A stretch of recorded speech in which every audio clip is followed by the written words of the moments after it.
Before humans walked this earth, something else was already here, not waiting in the shadows of prehistory to be discovered by our ancestors, but already present, building, organising, establishing the very structures that humanity would later inherit. The evidence for this claim sits today in climate-controlled darkness beneath a museum in Philadelphia, inscribed in wedge-shaped marks on baked clay that has survived 4,000 years.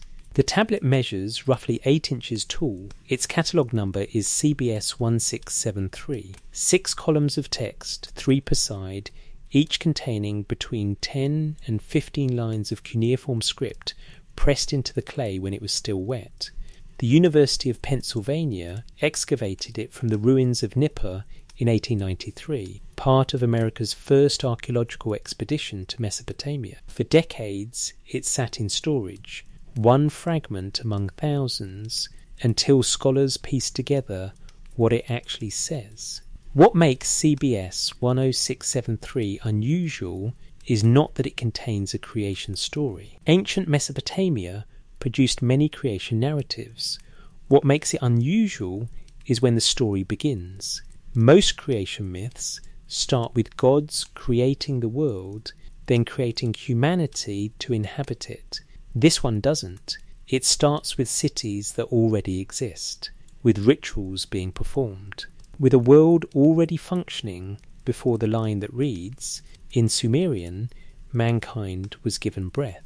The text doesn't explain how those cities came to be there. It doesn't describe their construction. It mentions them the way you might mention the sky or the ground, as things that simply are. Eridu gets named first.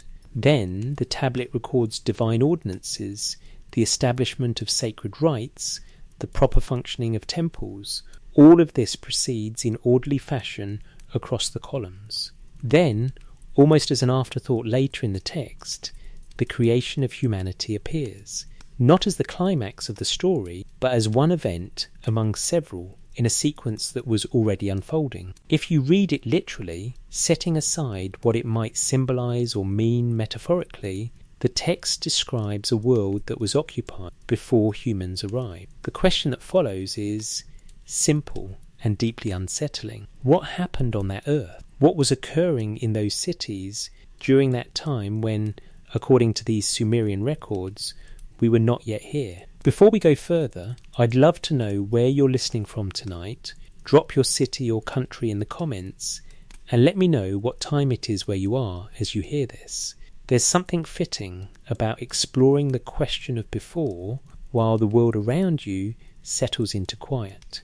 The conventional explanation frames these texts as mythology, symbolic narratives explaining origins through metaphor and divine action. Scholars note that creation myths often telescope time, that ancient peoples didn't distinguish clearly between mythic time and historical time, that these stories serve theological and social purposes rather than chronological ones. All of that is true, carefully documented, broadly accepted. But something else is also true. The Sumerians, whoever they were, whatever we understand about their worldview, wrote these texts as records. They copied them carefully across generations. They stored them in temple libraries and scribal schools. They treated them not as fictions, but as accounts of what had occurred. The genre itself, the Sumerian term for these compositions, suggests historical memory, not invented narrative. They called them, roughly translated, old words or ancient sayings, words that had come down from before. This creates a peculiar problem for interpretation. Either these texts are purely symbolic, in which case their specificity about cities, rulers, time periods, and sequential events is merely decorative, or they are attempting to preserve something, some cultural memory, some transmitted knowledge about a time their own civilization remembered as different from their present, a time when, as the tablets repeatedly state, kingship had not yet descended from heaven and mankind had not been created. The world described in these pre-human passages is not empty, it is active. Deities perform labour, they dig canals, They complain about the burden of their work. They hold assemblies where decisions are made. They establish rules and assign responsibilities. One text, the Atrahasis epic, preserved on tablets in the British Museum, spends almost 300 lines describing the frustration of lower-ranking gods who must toil endlessly to maintain irrigation systems and produce food. The detail is bureaucratic, almost mundane. These are not cosmic beings speaking universes into existence through pure will. They are entities engaged in difficult physical work over extended time with organisational problems that require solutions. The solution they devise, according to these texts, is us. Humanity appears in these narratives as a created workforce, beings fashioned specifically to take over the labour the gods find burdensome. This is stated explicitly, repeatedly, across multiple independent compositions. The goddess Ninmah and the god Enki shape the first humans from clay mixed with the blood of a slain god, and the purpose is clearly articulated: to bear the yoke, to do the digging, to free the divine beings from physical toil. If this is purely metaphor, it is a strange one. It grants no special dignity to humanity's origin. It doesn't place us at the centre of creation or suggest we are beloved children of benevolent deities. It describes us as late additions to an already functioning system, purpose-built for specific tasks. The text doesn't celebrate this. It simply states it matter-of-factly, the way an administrative document might note the hiring of new workers. But before any humans were created, before that solution was implemented, there was the time that the texts keep referencing but never fully describe. The time when the work was being done by others. The time when cities already stood and civilization already operated. The time, as the Sumerian king list records it, when 8 kings ruled for impossibly long periods before the flood swept over and kingship descended from heaven anew. Those 8 kings. Their reigns are counted in tens of thousands of years. The first king, Alulim of Eridu, ruled for 28,800 years, according to the World Blundell Prism, housed in Oxford's Ashmolean Museum. His successor Alalengar ruled for 36,000 years. The list continues through 6 more rulers, each with reigns lasting between 18,600 and 43,200 years until it reaches the flood. Then the numbers change. The post-flood kings have reign lengths of decades, maybe a few centuries. Something about that earlier period was different. The text marks it as categorically distinct. This isn't careless mythology. The scribes who compiled the king list were sophisticated administrators. They kept meticulous economic records. They tracked grain supplies, labour hours, tribute payments with decimal precision. When they recorded impossibly long reigns for the antediluvian period, they weren't being sloppy. They were attempting to preserve information about an era they understood as operating under different conditions than their own. What conditions? The texts never explain. They simply mark that time as other, as before, as the period when things that would later require humans were accomplished by those who came first. Every major Sumerian city claimed foundation by divine action before human involvement.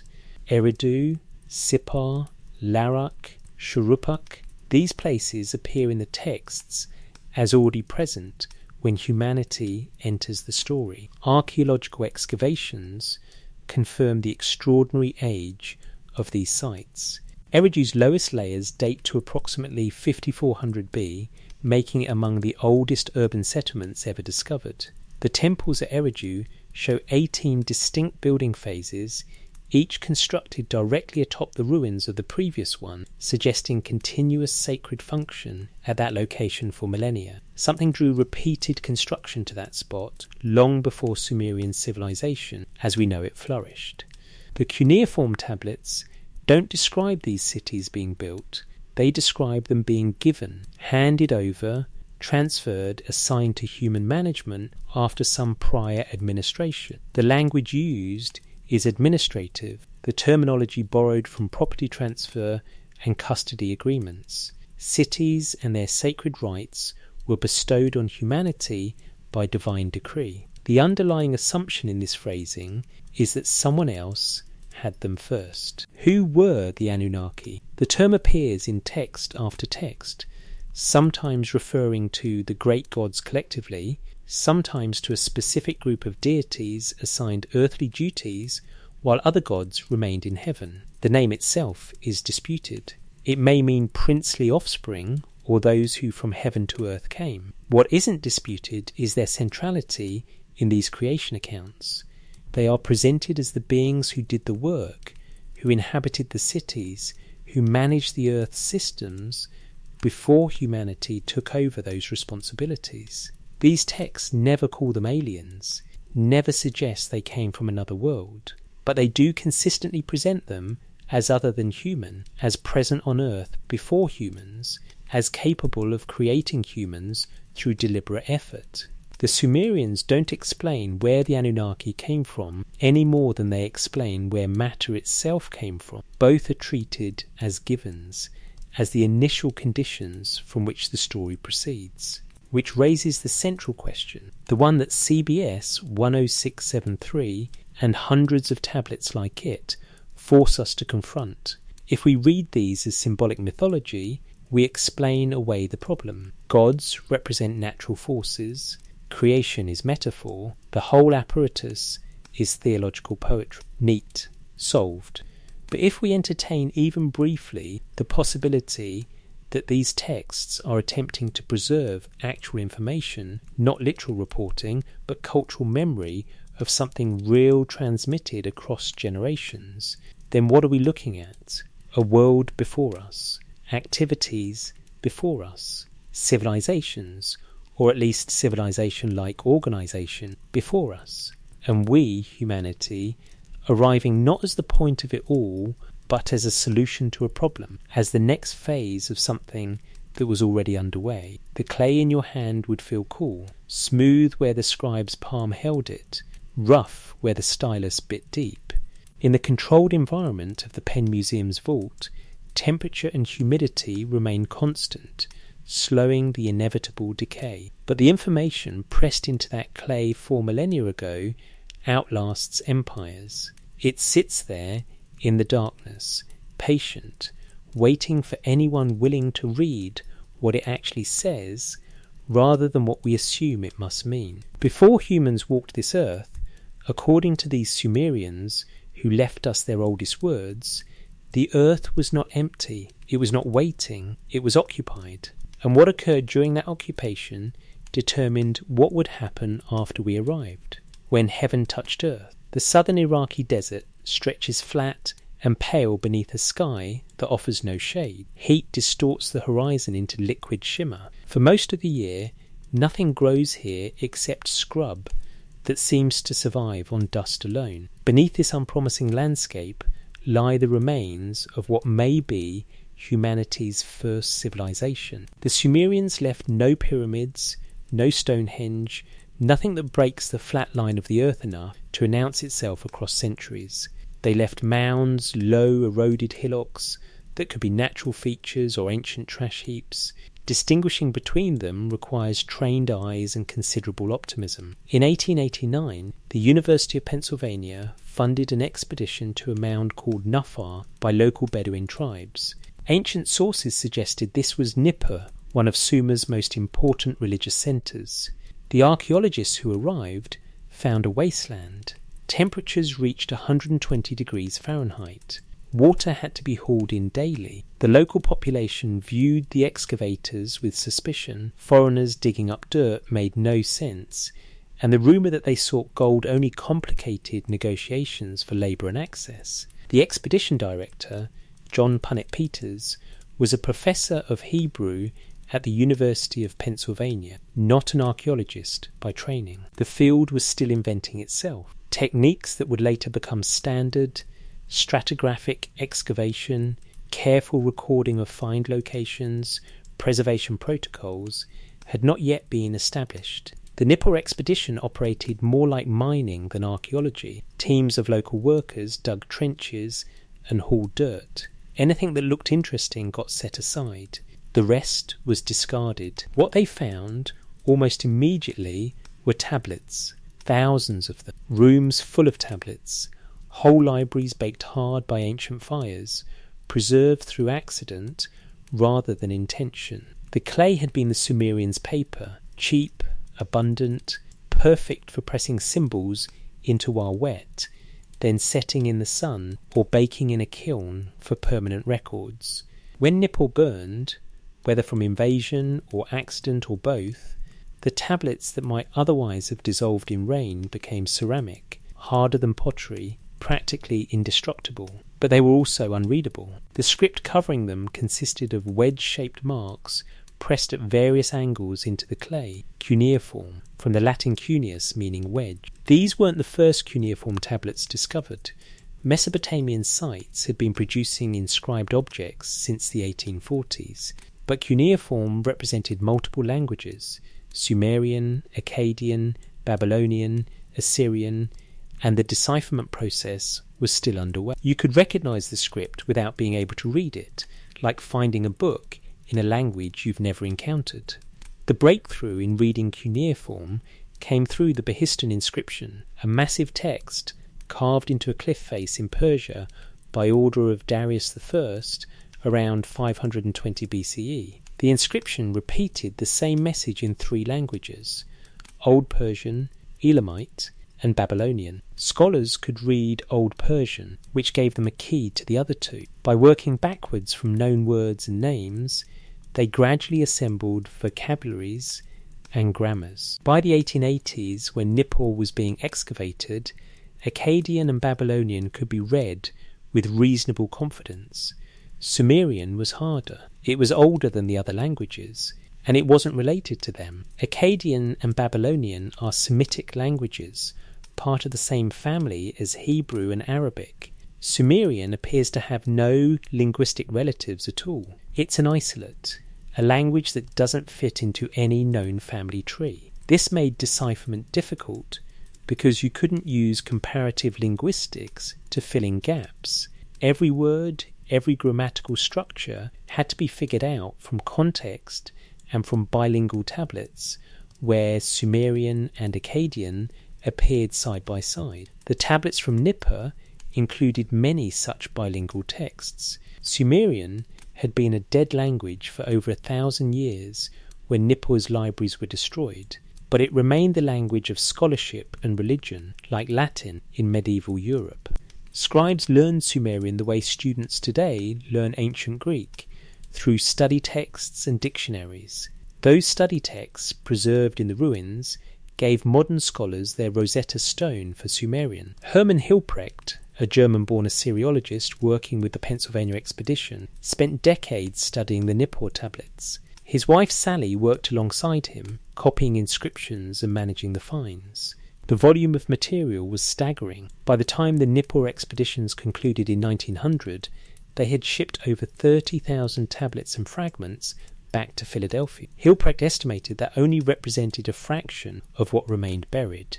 Among those thousands of fragments was CBS 10673. Its excavation date isn't precisely recorded in the expedition logs. Record keeping in those early years was inconsistent. What is recorded is its content, which Hilprecht recognized as significant. The tablet preserves what appears to be the oldest surviving creation narrative in Sumerian, later dubbed the Eridu Genesis after the city mentioned at its beginning. Only about 1/3 of the original tablet survives. The rest was either lost before discovery or crumbled during the excavation and transport. What remains tells a story that doesn't quite match what scholars expected creation myths to contain. The text is fragmentary, which makes continuous reading impossible, but the sections that survive are clear enough. At some point early in the composition, the very beginning is lost. The text describes a world where cities already exist. The Sumerian phrase is Urunam Lugala, which translates approximately as the city where kingship is. The verb tense suggests the state of already being, not the act of becoming. Later, after describing divine functions and sacred rites, the text introduces humanity with a brief passage. Mankind was given breath. The phrasing is passive. Humanity doesn't appear through natural generation or cosmic birth. Humanity is given, granted, bestowed. The verb form indicates an action performed by someone upon something else, and this action occurs after the description of cities and their functions, not before. The flood comes late in the surviving text. The hero Ziusudra appears as king of Shurpak, one of the cities mentioned earlier. He survives the deluge by building a boat on divine instruction. After 7 days and 7 nights, the flood ends. Ziusudra offers sacrifice. The gods grant him immortality and settle him in Dilmun, a paradisiacal land. The text ends there, or at least the surviving portion does.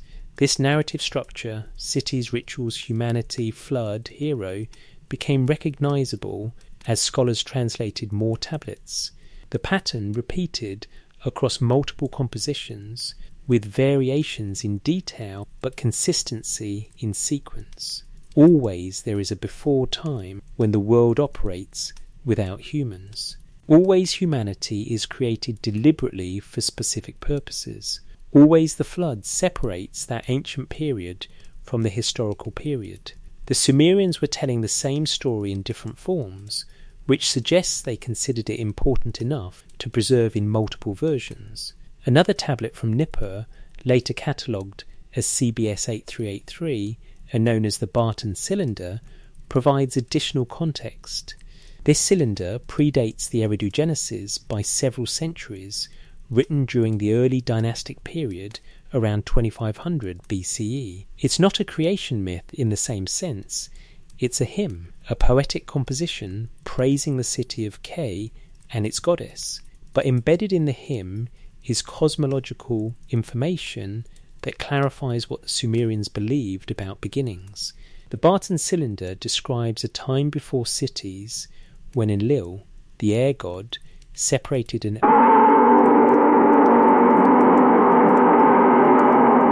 This separation is presented as the first necessary act of organisation, the moment when undifferentiated cosmic matter became structured space. Once heaven and earth were separated, specific locations on earth became sacred, marked out for divine attention. Ke was one such location. The text describes the goddess Nintud founding the city and establishing its rights, but the language suggests that the physical space of Ke had significance even before the city was built, that the goddess recognised something already present at that location and chose to place her city there. This detail appears in other texts as well. Eridu is consistently described as the first city, the place where kingship first descended from heaven, but the reason Eridu holds this status is never explained. The texts assume the reader knows, or they treat it as self-evident. Eridu sits at the edge of what was then marshland, near the meeting point of the Tigris and Euphrates rivers as they approach the Persian Gulf. Today the coastline has shifted and the rivers have changed course, but in the 5th millennium BCE, Eridu's location gave it access to both fresh water and the sea. Was that geographical advantage enough to make it sacred, or did something else draw the first settlement to that spot? Archaeological excavations at Eridu, conducted primarily in the 1940s by Iraqi archaeologist Fouad Safar and British archaeologist Seton Lloyd, revealed a remarkable sequence. The site's lowest levels contained a small shrine, barely 2 meters across, with an offering table and evidence of ritual use. This shrine was rebuilt on the same spot 17 more times over thousands of years, each new temple constructed directly atop the ruins of the previous one. The architectural style remained consistent, a central room with an offering table, an altar, and a niche in the wall. The temples grew larger over time, but the basic plan stayed the same. The oldest temple at Eridu dates to approximately 5400 BCE during the Ubaid period. This predates Sumerian civilization as such. The Ubaid people left no writing, so we don't know what language they spoke or what they called themselves, but they built temples, practiced irrigation agriculture, and established permanent settlements. When Sumerian culture emerged around 4500 BC, it didn't replace the Ubaid culture so much as continue it. The same locations remained sacred. The same temple plans remained in use. The transition was cultural and linguistic, not a complete population replacement.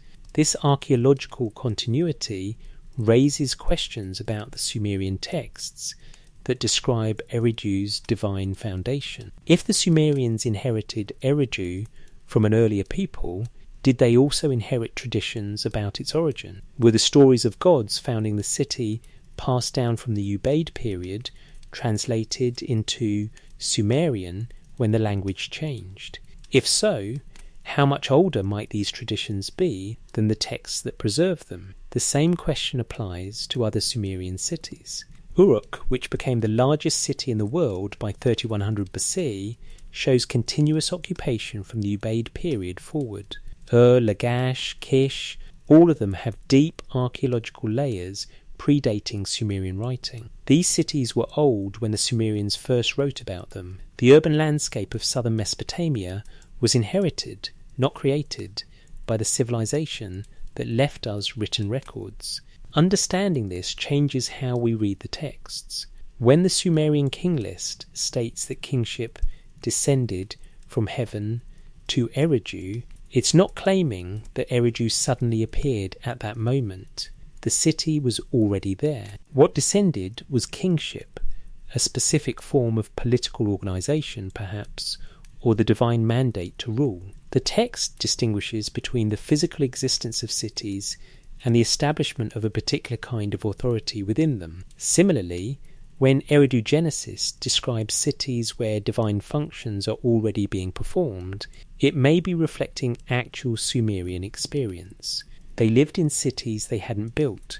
They maintained temples on foundations laid by people they couldn't name. Their entire civilization rested on infrastructure they had inherited. The texts that place gods as the city founders may be acknowledging that debt, an admission that the Sumerians themselves were not the original builders, that someone or something else had established the urban framework they occupied.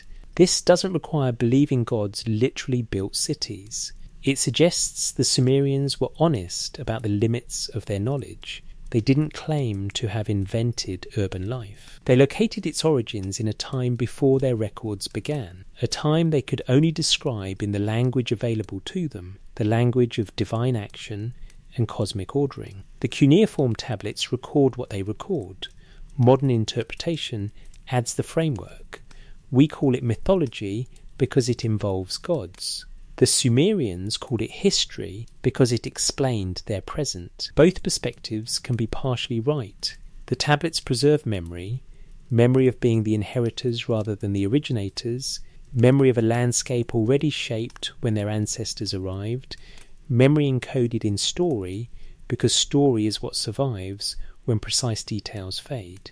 Nippur's ruined libraries held these memories in clay. The tablets survived because clay is patient. It doesn't decay if kept dry. It doesn't burn, it hardens. What the Sumerians pressed into wet clay with a reed stylus would outlast their cities, their language, their civilization entire. And what they chose to preserve, what they copied generation after generation in scribal schools and temple archives, was this story of before, of cities that existed before kingship, of order that existed before humanity, of a world already functioning when we arrived to take our place within it. That world, as described in the texts being shipped back to Philadelphia in crates, was not empty, it was busy. And what kept it busy is what the tablets reveal next, not in metaphor, but in detailed procedural language describing work, burden, complaint, and eventually solution. The world that was already there. The Sumerian phrase Udriyar translates roughly as in those days or in the days of old. It appears at the beginning of many ancient texts, a formulaic opening that signals narrative time, not the present, not the recent past, but the deep past, the time beyond memory when things were different. When that phrase opens a text, What follows is meant to be understood as very old information, passed down carefully, possibly for so long that its origin has been forgotten, but its content remains important enough to preserve. CBS 673, the Eridu Genesis tablet, uses this formula. After the opening lines establish Udra A, the text immediately begins describing cities, not their construction, their existence. The cities were named, the dividing lines were drawn. Perfect tense, already completed. The verb structure indicates a state of affairs that was true when the narrative begins, not an action happening within the narrative's time frame. 5 cities get named: Eridu, Batibira, Larak, Sipar, and Shurapak. Each receives one line noting its name and its founding deity. Eridu belongs to Enki, god of fresh water and wisdom. Batibira belongs to Dumuzi, the shepherd god. Larak belongs to Pabilsag, a warrior deity. Sipar belongs to Utu, the sun god. Shurupak belongs to Sud, later identified with the goddess Ninlil. The text provides this information as catalogue, not narrative, a list establishing what exists before the story proper begins. Then come the ordinances. The Sumerian term is mi, pronounced may, which doesn't translate cleanly into English. The mi are divine decrees, cosmic laws, the fundamental principles that allow civilization to function. They include things like kingship, priesthood, writing, metalworking, judgment, but also abstract concepts like truth, descent into the underworld, and ascent from the underworld. The mi are treated as tangible things that can be possessed, transferred, or stolen. Several Sumerian myths revolve around the transfer of mi from one deity to another, as if civilization's blueprints were physical objects to be guarded or claimed. In the Eridu Genesis, the mi are not being invented or created, they are being administered, put into effect, organized. The text describes this as if reporting on institutional activity, the equivalent of procedures were implemented, guidelines were established. The passive voice dominates. Someone is doing this work, but the text's focus is on the work itself, not the workers.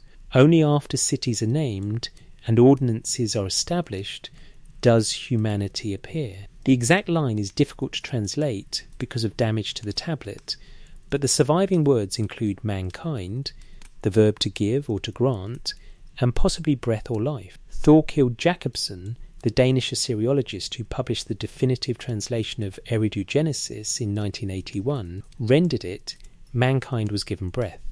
The syntax suggests an action performed by an unspecified subject upon a direct object. Humanity is the object. The gods, presumably, are the subject, though the text doesn't explicitly say so here. What follows humanity's creation is another passive construction, kingship descended from heaven. The Sumerian name Lugalantaredde is more literally the office of king from heaven came down. Not a person descending, but an office, a function, a role. And it comes from heaven, not from within the earth, or from among humans themselves. The text presents kingship as an import, something brought in from outside the human sphere. This sequence, cities exist, ordinances function, humanity is created, kingship descends, establishes a clear chronology. The tablets position humanity's creation not at the beginning, but partway through. Before humans arrived, the cities were already functioning under some other arrangement. The text never explains what that arrangement was. It moves directly from naming the cities to describing their ordinances to noting that mankind was given breath, as if the intermediate information is either understood by the audience or considered unnecessary to state.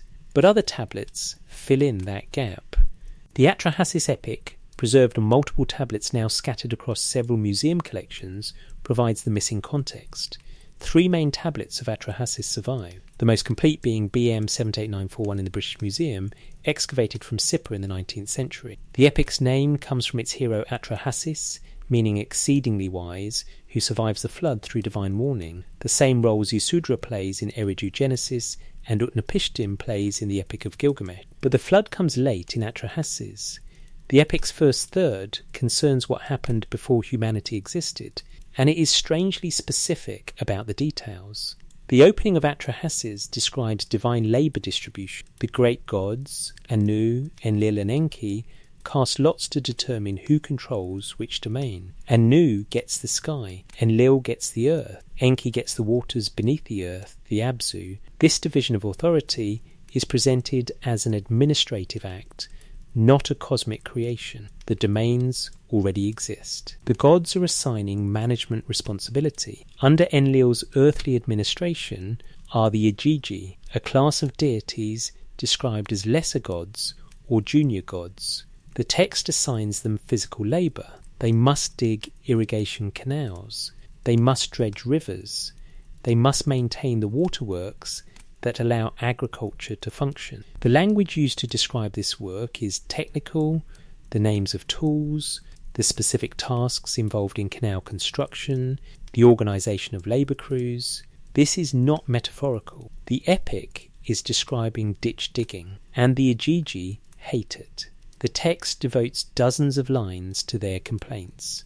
The work is hard. The work is endless.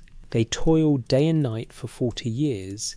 The epic gives a specific time frame until they can bear it no longer. Their rebellion begins with a work stoppage. They burn their tools.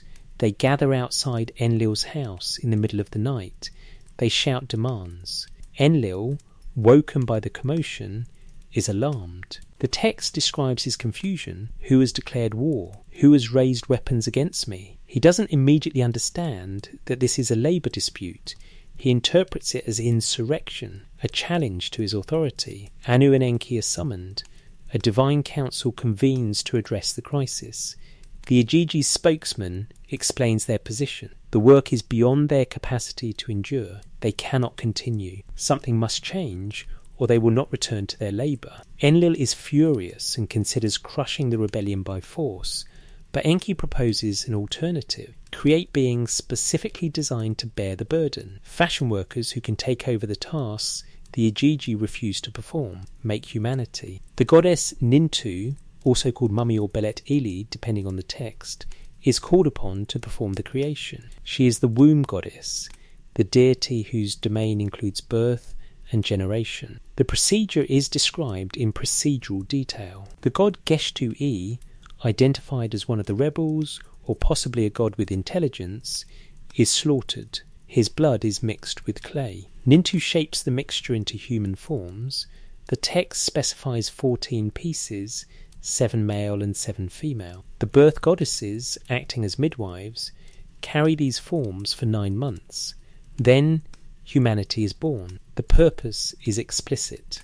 The new creatures will bear the yoke that the gods refuse to carry. The Sumerian term dulu, usually translated as work or toil or corv labour, appears repeatedly. Humanity exists to perform dulu. The gods, relieved of this burden, celebrate. The Igigi return to heaven. Enlil's administration continues, now with a purpose-built workforce managing the Earth's physical systems. Atrahasis then follows human history through several episodes where the human population grows too large and too noisy, disturbing the gods' rest. Enlil attempts several culling events, plague, drought, famine, before finally deciding on a flood to wipe out humanity entirely. Enki, who sympathises with his creations, warns Atrahasis to build a boat. The flood comes. Atrahasis survives. The gods, having nearly destroyed their workforce, realise they need humanity to continue functioning, so they permit the survivors to reproduce, but they implement population controls to prevent future overcrowding. The epic ends with a compromise. Humans will continue to exist and work, but their numbers will be limited, their lifespans shortened, and certain women will be barren to maintain population levels the gods find tolerable. Humanity's role is secured, but within constraints designed to prevent the problems that led to the flood. Reading Atrahasis alongside Eridu Genesis clarifies the chronology. Before humanity, the gods themselves performed the labour necessary to maintain Earth's systems. That arrangement proved unsustainable. The crisis forced a solution: the creation of a species capable of doing the work the gods no longer wished to do. Humanity enters the story as the answer to a divine labour problem. This is a strange creation myth. It grants humans no special cosmic significance. It doesn't suggest we are the crown of creation, or the beloved children of benevolent deities, or the purpose for which the universe exists. It describes us as tools, sophisticated, capable tools, but tools nonetheless.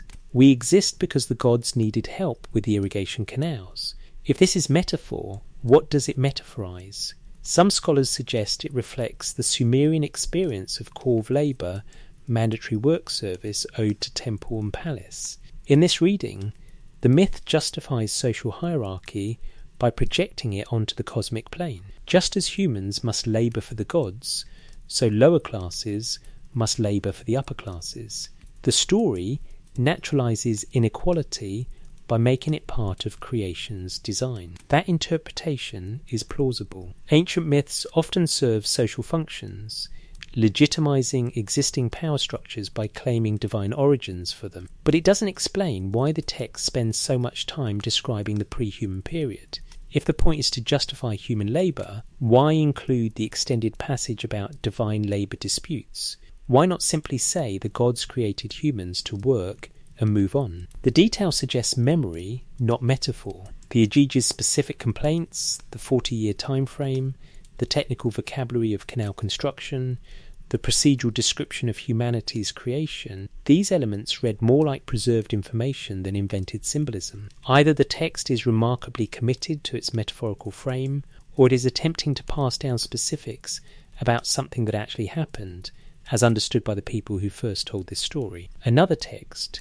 catalogued as ETCSL 1.1, 2 and titled Enki and Ninmah in modern editions, provides a third account of humanity's creation, with different details but the same basic structure. In this version, the mother goddess Namu notices that the gods are struggling with their work and suggests to her son Enki that he create helpers. Enki agrees and instructs Namu on the procedure. She shapes humans from clay taken from above the Abzu, the freshwater realm Enki controls.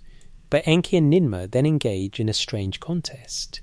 Enki challenges Ninmah to decree the fate of whatever he creates. He fashions 6 beings with severe impairments, unable to urinate, unable to speak, barren, sexless, weak. Ninmah assigns each a place in society where their impairment becomes useful. The barren woman becomes a weaver.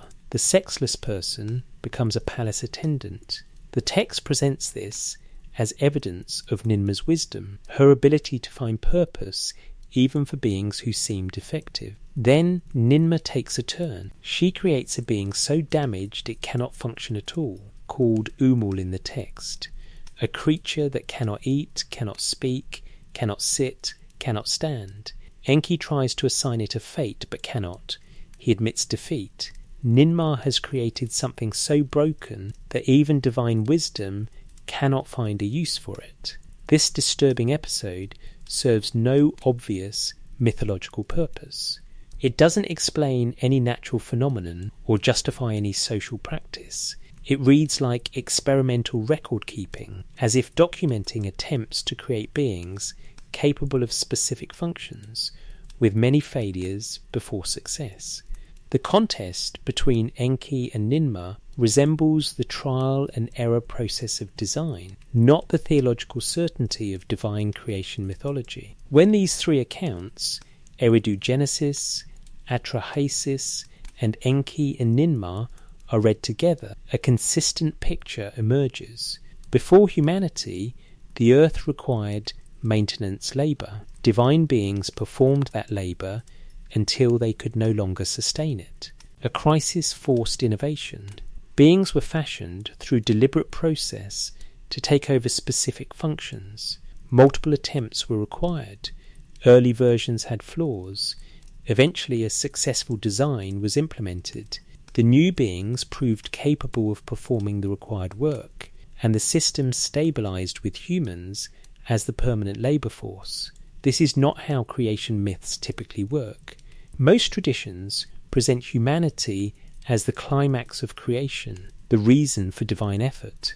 The Mesopotamian texts present us as a pragmatic solution to a management problem. We appear late in the sequence, after cities are established and systems are already functioning. Our purpose is defined by the needs of those who created us, not by our own inherent value. The question this raises is not whether gods literally shaped humans from clay. The question is what cultural memory these texts preserve. Why would the Sumerians, across multiple independent compositions spanning centuries, consistently describe themselves as latecomers to an already occupied Earth? What were they trying to remember? The texts describe that pre-human Earth in functional terms, not a paradise, not a void, but a working system requiring constant attention. Cities existed, ordinances were established, labour was organised, and then, when the original labourers could no longer continue, humanity was introduced to take their place.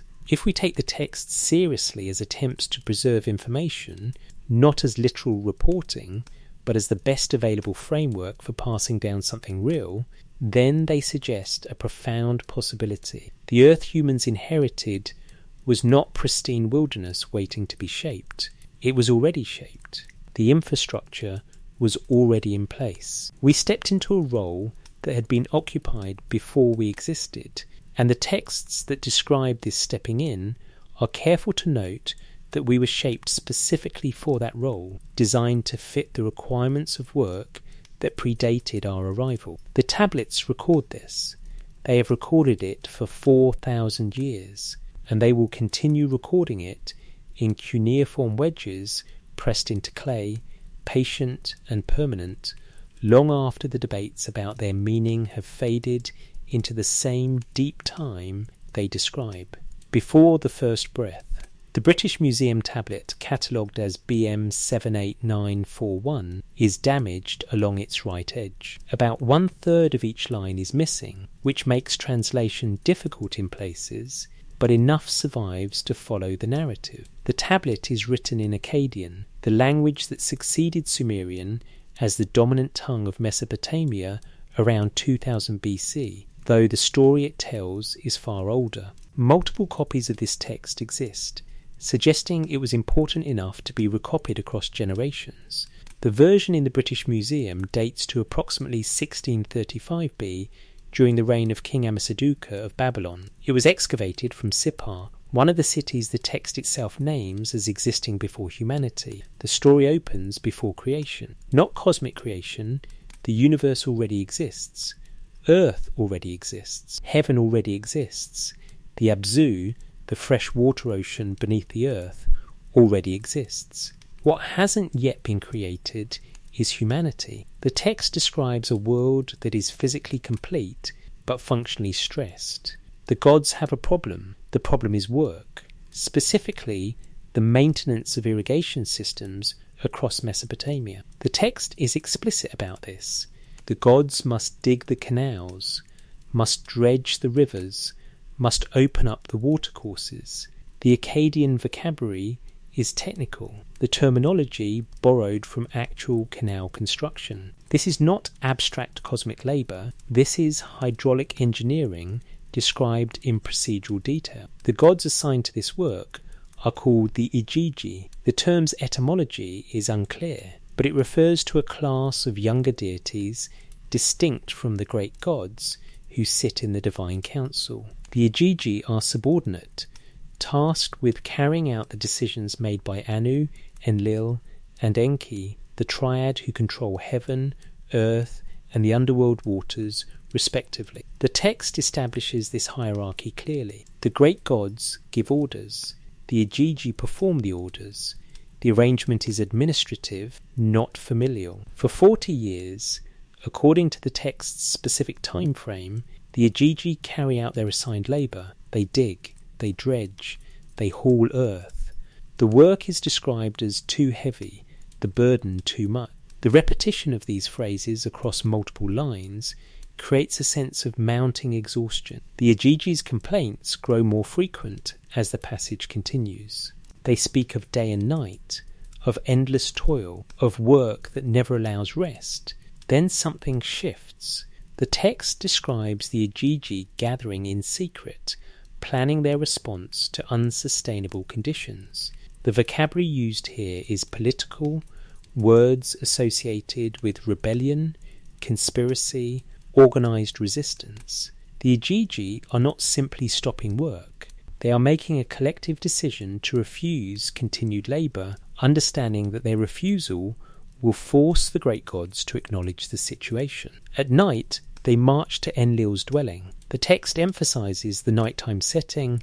This is a confrontation designed to catch the chief administrator off guard, to create a crisis that demands immediate response.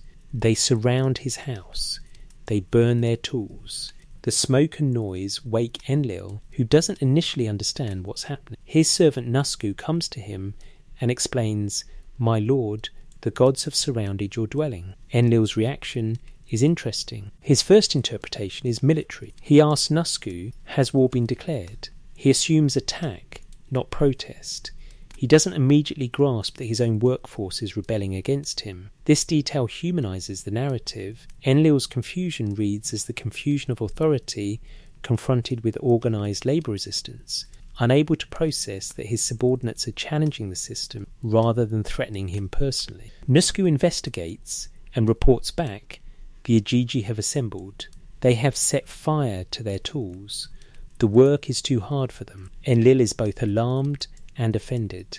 The text describes him weeping, not from sorrow, but from anger and perhaps fear. His administrative system is collapsing. Without the Igigi's labour, Earth's irrigation systems will fail. Crops will die. The entire structure of divine civilization depends on those waterworks functioning. Enlil summons the divine council. Anu descends from heaven. Enki emerges from the Abzu. The great gods convene in emergency session to address the crisis. Enlil wants the rebellion's leader identified and punished. Who instigated this? Who stirred up warfare? He's still framing the situation as insubordination to be crushed, rather than a legitimate complaint to be resolved. But the Igigi have a spokesman, and when he speaks, he doesn't back down. The text gives him several lines of direct speech, a rare thing in Akkadian narrative where most dialogue is brief and functional. He says, "The work is too heavy, the toil kills us. Too much is our distress." He notes that every god, collectively, has been complaining. This isn't one malcontent. It's universal dissatisfaction with an unsustainable system. Enki, watching this exchange, seems to understand something Enlil hasn't grasped. The Igigi aren't rejecting divine authority, they're rejecting impossible work conditions.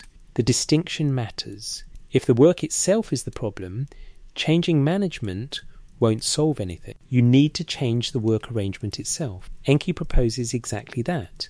Create new beings capable of bearing the burden the Igigi cannot sustain. Belet Ili, the womb goddess, is present, Enki says. Let her create mankind. Let them bear the yoke of the gods. The phrasing is direct. Bear the yoke is not metaphorical in Akkadian. It's the literal term for an ox wearing a harness, pulling a plough or cart. The new beings will be beasts of burden, purpose-built for labour.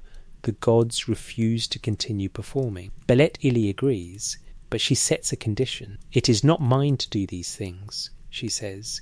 This work is Enki's. He purifies everything. Let him give me the clay, and I will do the work. She's establishing responsibility. She will physically create the beings, but the design specifications and raw materials must come from Enki. If humans prove defective, the fault lies with him, not her. Enki accepts this. He instructs the gods to slaughter one of their own. The text names Geshtu-i, a god who has intelligence. The phrasing suggests Geshtu-i has understanding, rationality, the capacity for thought. His slaughter serves a specific purpose. His blood, containing his intelligence, will be mixed with clay to give the new beings the cognitive capacity needed to perform complex work. Pure clay would create mindless automatons. Clay mixed with divine blood creates beings capable of learning, planning, following instructions, capable, in other words, of maintaining irrigation systems without constant divine supervision. The procedure is described step by step. Geshtui is killed at the Assembly of Gods, a public execution, witnessed by the Divine Council. His blood is collected. Belet Eli mixes it with clay. The mixture is divided into 14 pieces, 7 male and 7 female. These are not fully formed humans yet. They require gestation. The text brings in other goddesses, birth goddesses, who are assigned to carry the forming beings for 10 months, 9 months in some versions, but BM 78941 specifies 10. During this gestation period, Enki prescribes additional procedures. Certain rituals must be performed. Certain substances must be prepared. The birth goddesses must recite specific incantations. The detail is obsessive, as if recording protocols that must be followed exactly to achieve the desired result. This doesn't read like theological poetry, it reads like laboratory notes. When the time comes, the birth goddesses gather. They squat in formation, 4 on each side, 6 total. The text provides spatial arrangements. Bela Ili sits in the centre. The beings are born. The text says mankind came into being. The verb construction indicates successful completion of a designed process, not spontaneous generation or divine fiat. The response from the gathered gods is relief verging on jubilation. You have created mankind. The hard work of the gods is finished. They celebrate because the labour crisis is resolved. Humanity exists now to dig the canals, to dredge the rivers, to maintain the systems. The text describes humans being immediately assigned to these tasks. There is no period of paradise, no garden, no time of idleness. Humans are born and put to work. That is their purpose. But the story doesn't end with creation's success. Atrahasis continues for several hundred more lines, tracking humanity's subsequent history. The new workforce proves so successful that the human population explodes. Within 1200 years, the text provides specific chronology. Humans have filled the earth. Their numbers produce a new problem, noise. The Akkadian term is rigmu, which means uproar, clamour, tumult. Humanity is loud. The gods, especially Enlil, cannot sleep. The text emphasises this repeatedly. Mankind's clamour disturbed Enlil. He could not rest because of the uproar. The noise becomes unbearable. Enlil decides humans must be reduced. He sends plague.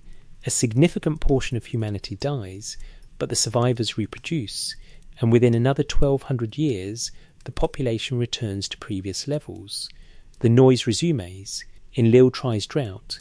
Again, massive die-off, but again recovery and return to unsustainable population. Enlil tries famine. Same result. Humans keep bouncing back. Frustrated, Enlil proposes total annihilation. He will send a flood, a deluge so complete that no human survives. The species will be erased, and the gods will have to find some other solution to their labour problem, or accept that they must return to doing the work themselves. The other gods agree to this plan. The decision is made. Humanity's extinction is scheduled, but Enki dissents. He has sympathy for his creations, not sentimental attachment, but pragmatic concern. If humans are wiped out, the gods return to their previous unsustainable situation. Better to preserve humanity, but implement controls to prevent overpopulation. Enki cannot openly defy the Divine Council's decision, so he acts through subterfuge. He goes to the house of Atrahasis, the exceedingly wise human mentioned in the text title. Atrahasis is likely a king or priest, someone important enough that his survival will allow humanity's continuation. Enki speaks to Atrahasis through the wall of a reed hut. The text specifies this detail, perhaps to technically avoid directly addressing a human, which might violate the council's decree. He warns of the coming flood. He gives detailed instructions for boat construction, including measurements, materials, and waterproofing methods. Atrahasis follows the instructions. He builds the boat. He loads it with animals, his family, provisions. The flood comes. It lasts 7 days and 7 nights. The text describes the storm's violence in vivid language, winds that tear apart houses, water that rises above mountains, darkness so complete that brothers could not see each other. The gods themselves are terrified. They retreat to the highest heaven. They huddle like dogs against the outer wall, frightened by the destruction they've unleashed. Belet Eli weeps, regretting that she agreed to Enlil's plan. The other goddesses wail with her. Even Enlil begins to understand that the flood's magnitude exceeds what he intended. The text describes the gods as shocked by their own capacity for destruction. When the flood subsides, Atrahasis' boat grounds on a mountain. He opens the hatch, sees sunlight, falls to his knees. He offers sacrifice. The smell of burning offerings rises. The gods, who haven't eaten in 7 days, the text notes this detail, gather around the sacrifice like flies. They are starving. Without humanity to provide offerings, they have nothing to eat. This is the moment when the system's dependency becomes clear. The gods created humans to perform labour, yes, but also to provide food through sacrifice and ritual offerings. The relationship is transactional. Humans work the earth. Humans give portions of that work's fruit to the gods through temple offerings. The gods, in turn, maintain cosmic order and provide protection. Both sides need the other. Eliminating humanity means eliminating the gods' food supply. Enlil arrives at the sacrifice site and sees Atrahasis alive. He is furious. All of mankind was to perish. How did any living creature escape? Enki admits his intervention. Enlil is ready to punish him, but the other gods intervene. They point out that humanity's survival is actually necessary. The alternative, permanent flood or permanent labour by the gods themselves, is unacceptable. Better to keep humans alive but implement controls. Enki proposes the solution that closes the epoch. Humanity will continue to exist, but changes will be implemented. Some women will be made barren. Certain demons will be authorized to kill infants. Human lifespans will be shortened. These measures will prevent runaway population growth while preserving enough humans to maintain the labour force. The gods agree. Atrahasis and his family become the foundation of post-flood humanity. The system rebalances. The final lines of Atrahasis return to the beginning. Humanity exists to bear the yoke. The gods are freed from hard labour. The arrangement continues, now with protections against the overpopulation that previously threatened it. The text ends there, as if saying, and this is why things are as they are. This is why humans work, why we die young, why some of us are barren. The system was designed this way deliberately. After trial and error, proved what did and didn't work. Reading Atrahasis is a strange experience. It provides exactly the information that Eridu Genesis leaves out, the detailed procedural account of what happened before humanity and why humanity was created. But it raises as many questions as it answers. If this is pure mythology, why is it so specific about canal work, irrigation techniques, labour organisation? If it's metaphor for social hierarchy, why include the flood narrative where even the gods are frightened and dependent on human offerings? If it's invented to justify kingship or priesthood, why portray the gods as so uncertain, so prone to missteps, so dependent on trial and error? The text reads less like justification and more like explanation, less like theology and more like history, not necessarily factual history, but history as the Mesopotamians understood it, the narrative framework through which they made sense of their place in the world. They saw themselves as workers maintaining systems they didn't create. They lived in cities they hadn't founded. They practiced rites whose origins predated their civilization. The story of divine labour crisis and human creation as solution makes sense of that experience. It explains why civilization feels inherited rather than invented. And it places humanity's origin not at the beginning of the story, but in the middle. Before us, the earth was not empty. It was occupied. It was worked. it was organised. We arrived to continue that work when those who came before could not or would not continue. The tablets are clear about this sequence. Whether we interpret it as myth, memory, or metaphor, the sequence remains consistent across every version of the story. There was a world before humanity. That world required maintenance. We were designed specifically to maintain it. And the texts that record this design were important enough that scribes copied them for 2,000 years, preserving in cuneiform the account of how and why we came to be here. The cities of the gods. Tel Abu Sharain sits in southern Iraq, about 12 miles southwest of Nasiriyah. The mound rises barely 7 meters above the surrounding desert floor, low enough that from a distance it could be a natural hill rather than the compacted remains of millennia of human occupation. No visible architecture announces its significance.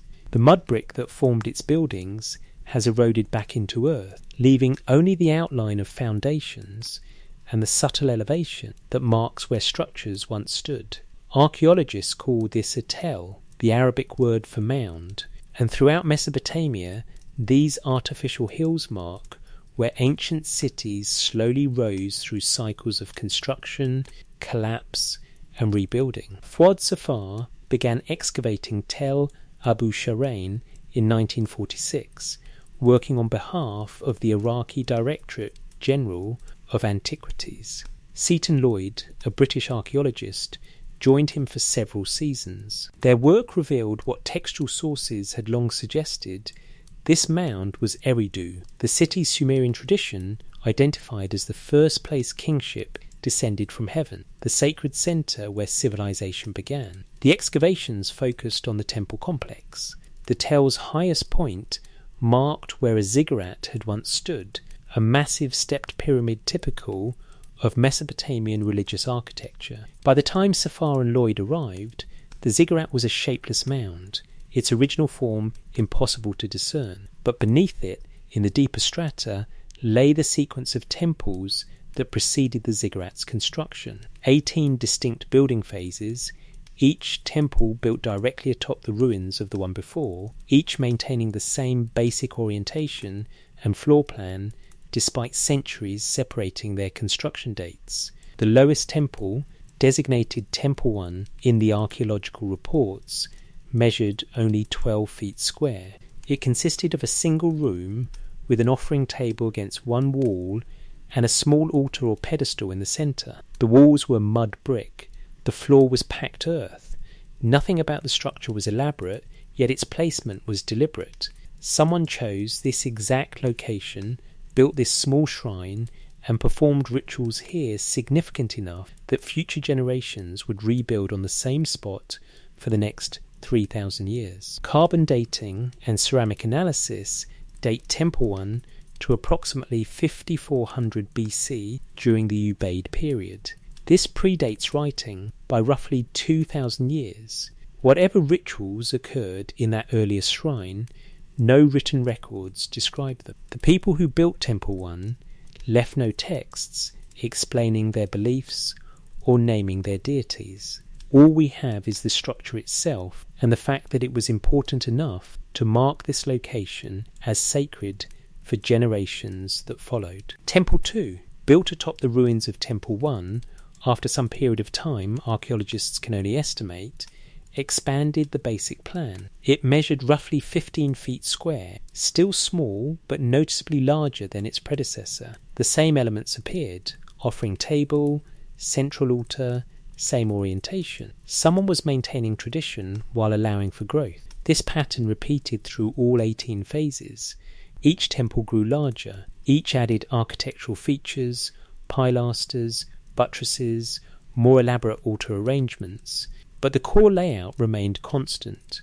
The offering table stayed in the same relative position. The altar stayed central. The building faced the same direction. By Temple VII, dated to approximately 4500 BC, the structure measured 45 feet in length. It was no longer a simple shrine, but a substantial building with multiple rooms, a fade decorated with engaged columns, and niches designed to hold cult statues. This was recognisably Sumerian temple architecture, the same style that would characterise Mesopotamian religious buildings for the next 3 millennia. Yet it sat on foundations laid 1,000 years earlier by people who weren't Sumerian, who didn't speak Sumerian, whose identity remains unknown. This architectural continuity poses questions that archaeology struggles to answer definitively. The Ubaid culture transitioned into what scholars call the Uruk period around 4000 BCE. During this transition, Sumerian language and culture became dominant across southern Mesopotamia. But the transition wasn't a replacement. The same sites remained occupied. The same temples remained in use. The same sacred locations maintained their status.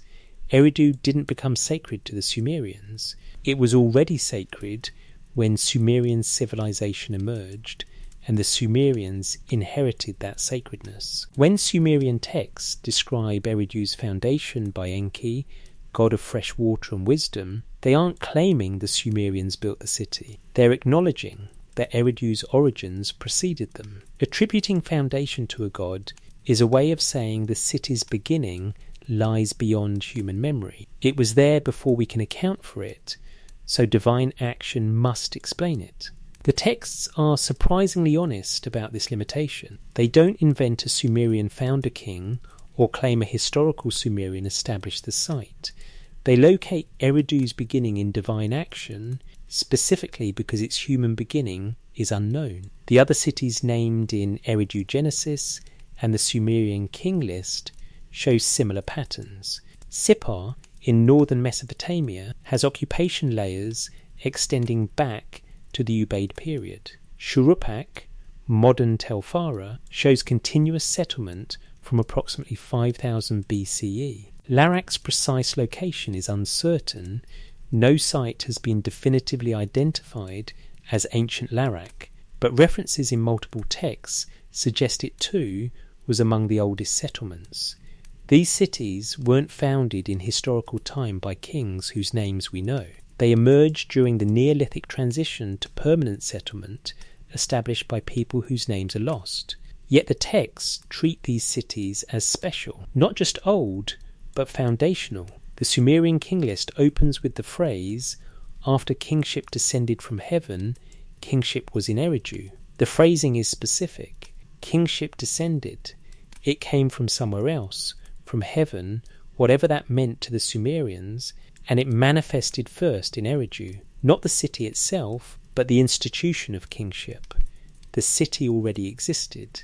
What arrived was a form of political organisation. This distinction appears consistently in Mesopotamian thought. Cities are physical places with foundations in earth. Kingship is an office, a me, one of those divine decrees that structure civilization. The me can move, the me can be transferred. Cities remain where they are, but the me that authorises power within them can shift from one location to another.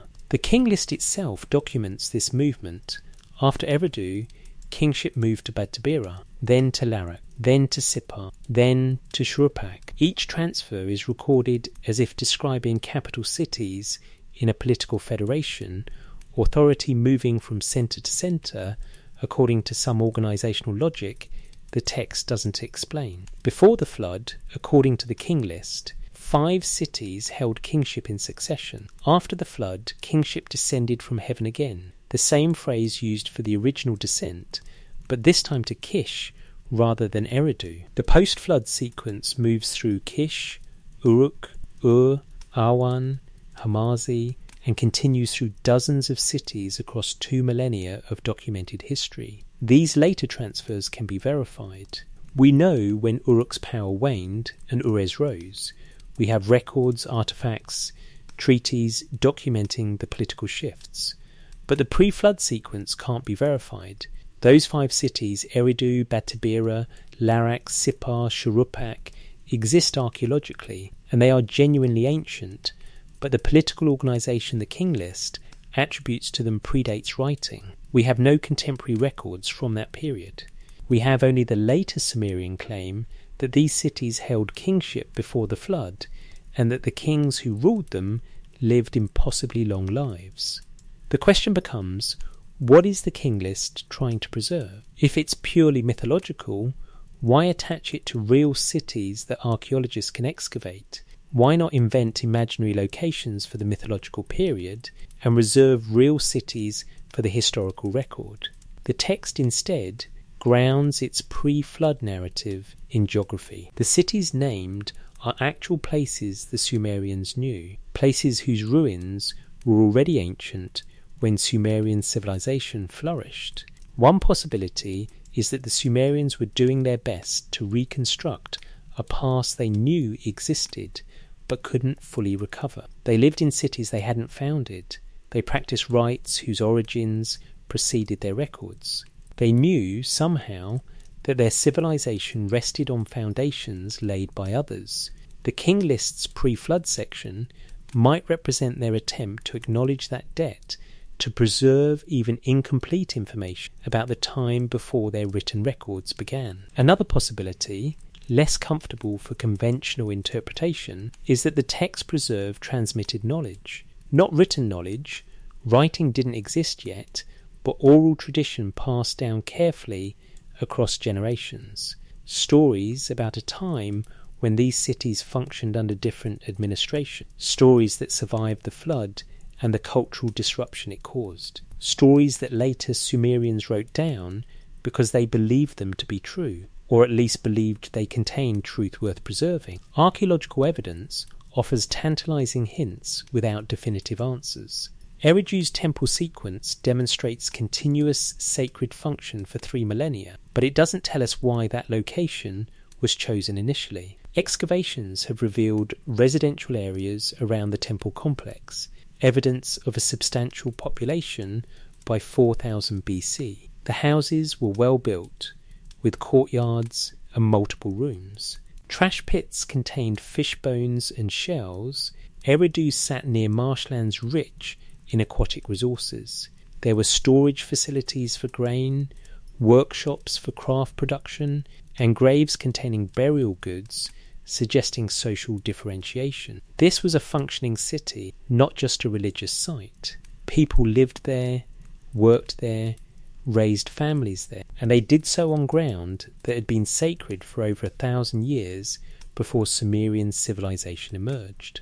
Whatever happened at Eridu during those pre-Sumerian millennia established something important enough that all subsequent occupation respected it. The temples kept rebuilding in the same location. The city's status remained secure. When the Sumerians wrote their histories, Eridu stood first.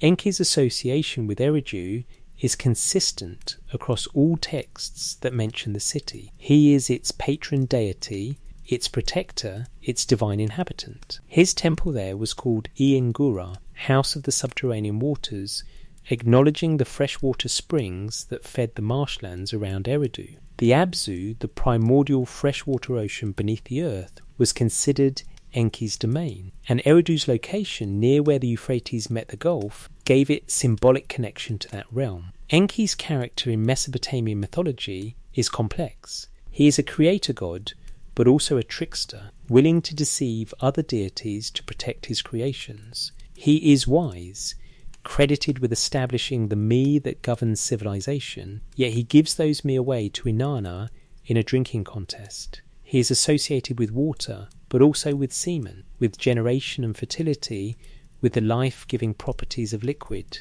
In the creation narratives, he designs humanity. In the flood narratives, he saves humanity. He is consistently portrayed as humanity's benefactor, the god most willing to intervene on our behalf against cosmic forces indifferent to our survival. If Eridu was Enki's city before it was humanity's city, if the texts mean that literally, not metaphorically, then what was happening there during the time the texts describe as before humans?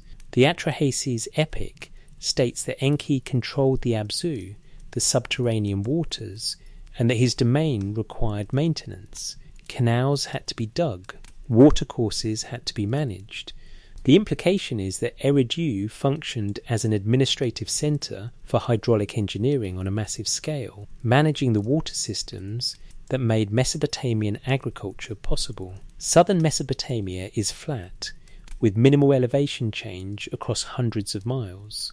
The Tigris and Euphrates rivers flood unpredictably, sometimes bringing too much water, sometimes too little. Natural rainfall is insufficient for reliable agriculture. Everything depends on irrigation, bringing river water to fields through controlled channels, storing excess water in basins, draining waterlogged areas. This requires planning, coordination, maintenance, and constant vigilance. A system sophisticated enough to support cities requires centralized management. The Sumerians inherited that system. When writing emerges around 3200 BC, the earliest texts are administrative records tracking water distribution, field assignments, crop yields. The system is already functioning. The texts don't describe inventing irrigation. They describe managing existing infrastructure. Someone built that infrastructure before writing documented its construction. Someone organized the labor. Someone maintained the knowledge of how the system worked. The Ubaid people, presumably, the archaeological culture that preceded Sumerian civilization. But the Ubaid left no texts, so we don't know how they organized themselves or whether they had centralized authority capable of managing regional irrigation networks. We only know they established permanent settlements and practiced agriculture. The sophistication of water management appears in the archaeological record fully formed during the Uruk period when Sumerian culture emerged.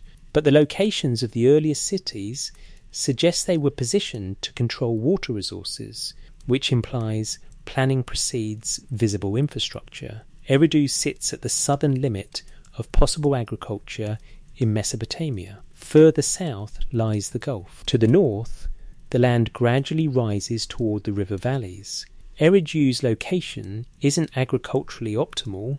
The land is marshy, difficult to drain, but it's strategically perfect for controlling water flowing south. Whoever held Eridu controlled the lower Euphrates. Whoever managed Eridu's hydraulics could influence irrigation for hundreds of miles upstream. If the texts preserve memory of a time when divine administrators, whether that means something literal or refers to a now forgotten priesthood or ruling class, manage these systems from Eridu, then the city's sacred status makes practical sense. Sacred not because arbitrary religious sentiment designated it so, but because the knowledge and authority located there were essential to civilization's survival. Losing Eridu would mean losing the administrative centre that kept the water flowing. The Sumerians, arriving into this landscape, would have found cities already positioned at hydraulic choke points, temples already built on the most important administrative sites, and rituals already established to maintain the knowledge of how the system worked. They wouldn't have invented that system. They would have inherited it, learnt it, adapted it, eventually written it down. And when they wrote their history, they would have acknowledged that inheritance by placing the origins of their cities with the gods, because the human origins were beyond their knowledge. This doesn't require believing gods built Eridu. It suggests the Sumerians were accurately reporting what they knew. The city was there before they were, functioning before they arrived, sacred before they recognized it as sacred. Someone established it. Someone organized it. Someone set in motion the system the Sumerians later administered. The texts call that someone the gods, because no human name or human lineage could be attached to those origins. Archaeology confirms the city's age. Texts confirm their pre-Sumerian sanctity. The gap between those facts and what we can prove about the pre-Sumerian period leaves room for the text to be taken seriously as historical memory rather than dismissed as pure mythology. Not literal history. The gods didn't walk earth building temples with divine hands, but historical consciousness, an awareness that civilization came from before, that its origins lay in a time before Sumerian records, and that the proper way to preserve that awareness was to frame it in the language of divine action. The cities named in the pre-flood narratives were real. Their age is confirmed. Their sacred status predates Sumerian civilization. And the texts that describe a time when those cities operated before humanity's creation preserve, at minimum, the Sumerian recognition that their world was inherited, not invented. Whatever happened in those cities before writing documented their activities remains unknown. But something happened. The temples rebuilt 18 times on the same spot at Eridu confirm it. The consistent sacred geography across millennia confirms it. The texts that place humanity's creation late in the sequence, after cities already functioned, confirm it. There was a world before the flood. There were cities before kingship descended the second time.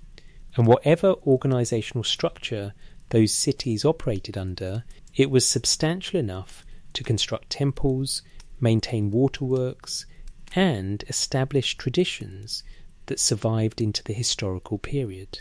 The Sumerians didn't invent civilization, they inherited it, and they said so repeatedly in every text that describes the time before humanity walked the earth their ancestors came to occupy. 8 kings, 200,000 years. The Weld Blundell prism sits in a climate-controlled case in the Ashmolean Museum at Oxford University. It's a clay prism, 4-sided, standing 8 inches tall, and inscribed on all 4 faces with cuneiform text. Herbert Weld Blundell acquired it around 1922 from an antiquities dealer who claimed it came from Lhasa in southern Iraq, though the exact excavation circumstances remain unclear. Weld Blundell donated it to the Ashmolean in 1923, where it received the catalogue number AN 1923 444. Among the various surviving copies of the Sumerian king list, this prism is the most complete, containing the full sequence from the earliest rulers through the Isin dynasty of the early 2nd millennium BCE. The text begins with a statement. After kingship descended from heaven, the kingship was in Eridu. What follows is a list of kings and their reign lengths. But the numbers in this opening section are not normal. They don't represent decades or centuries.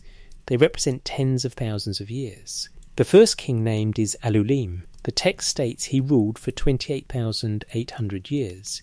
His successor Alalangar ruled for 36,000 years.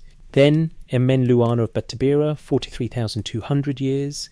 Emen-Garlana of Batabira, 28,800 years. Dumuzid of Batabira, the shepherd god later famous in Inanna myths, 36,000 years. Ensipaziana of Larak, 28,800 years. Emendrana of Sippar, 21,000 years. Ubara-Tutu of Shrupak, 18,600 years. 8 kings, 5 cities, total elapsed time 241,200 years. Then the list includes a single line, the flood swept over. After this, the tone shifts. Kingship descended from heaven again, this time to Kish. The post-flood kings have normal human lifespans. The first dynasty of Kish includes 23 rulers, whose reigns range from 8 years to 1,200 years, still implausibly long by modern standards, but within the realm of exaggeration rather than the impossible numbers of the antediluvian section. Scholars have debated the king list's purpose and reliability since its decipherment. The post-flood sections can be partially verified. Kings named in later dynasties appear in other historical records.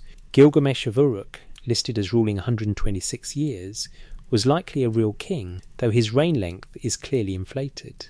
Many rulers from the Akkadian period onward are well documented. The king list becomes increasingly reliable the closer it gets to its own composition date, around 2000 BCE, but the antediluvian section resists verification. No contemporary records document Alulim or Alalangar. No inscriptions from the 5th millennium BCE mention their names. The cities they ruled, Eridu, Batabira, Larak, Sippar, Shuruppak, are real and genuinely ancient, but their earliest occupation layers contain no writing. Whatever political organisation existed during the Ubaid period left no textual record. We can't confirm or deny that kings named Alulim and Alangar ruled from Eridu during the pre-flood period, because we have no independent sources to check against. The reign lengths are the real problem. 28,000 years is not human. Even accounting for different calendrical systems, lunar months instead of solar years for instance, the numbers remain absurd.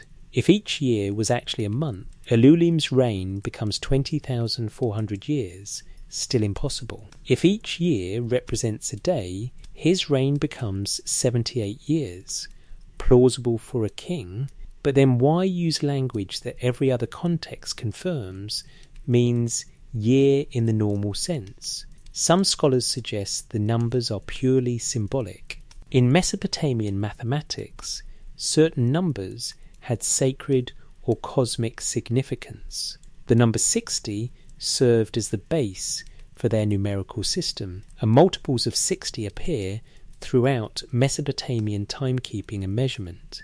The antediluvian reign lengths are all multiples of 3,600, the square of 60. This might indicate the numbers represent cosmic time, not earthly time, serving a mythological or theological function rather than attempting historical documentation. This interpretation is reasonable. The Mesopotamians used mathematics symbolically as well as practically. Numbers could convey meaning beyond their quantitative value. The suspicious consistency of the antediluvian reign lengths, all neat multiples of 3,600, suggests deliberate construction rather than organic historical record. But if the numbers are purely symbolic, why attach them to a king list that becomes historical in its later sections? The post-flood portions of the king list served administrative and political purposes. They documented legitimate succession, justified royal claims, established the order in which different cities held hegemony. This was functional literature, not purely mythological. Mixing symbolic cosmic time with practical political chronology creates a document that doesn't fit neatly into either category. Another approach is to take the numbers seriously while recognizing they measure something other than individual human reigns. If the antediluvian section represents dynasties rather than individuals, the time spans become more comprehensible. Elulim of Eridu might stand for the entire first dynasty of Eridu, and his reign of 28,800 years might represent the duration that Eridu held hegemony during the pre-flood period. The other names would likewise represent dynasties, and the total of 241,200 years would be the king list's estimate for how long the antediluvian civilization lasted. This reading requires assuming the text uses individual names to represent collective entities, which is not how the post-flood sections work. After the flood, the king list carefully distinguishes between dynasties and individual kings. It lists multiple rulers per dynasty with individual reign lengths that, when added together, give the dynasty's total duration. The antediluvian section doesn't do this. It lists one king per city, then moves to the next city. If these are dynasties, the text isn't following its own later formatting conventions. Yet, the alternative, that the Sumerians believed individual human beings ruled for tens of thousands of years, seems equally unlikely. The Sumerians weren't naive. They kept meticulous records. They understood how long human lives lasted.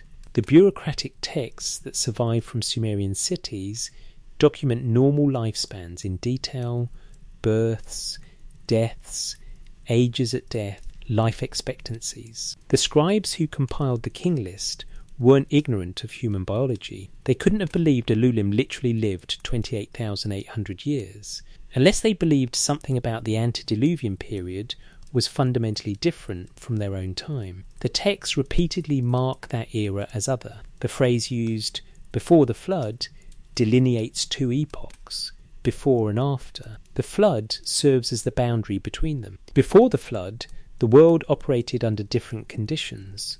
After the flood, conditions resembled what the Sumerians knew from their own experience.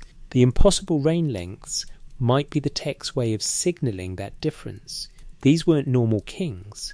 This wasn't normal time. Something about that era doesn't translate into the frameworks that apply to the historical period. The Eridu Genesis supports this reading. After describing the flood and Ziusudra's survival, the text states that the gods shortened human lifespans. The specific passage is fragmentary, but the Atrahasis epic, covering the same event, is clearer. After the flood, Enki proposes modifications to humanity's design. Lifespans will be limited, infant mortality will increase, barrenness will affect some women. These changes are implemented to prevent the overpopulation that led to the flood. The post-flood world operates under different biological constraints than the pre-flood world. If humanity itself was different before the flood, longer lived perhaps, or organised differently, or subject to different divine administration, then the antediluvian kings might have been something other than ordinary humans.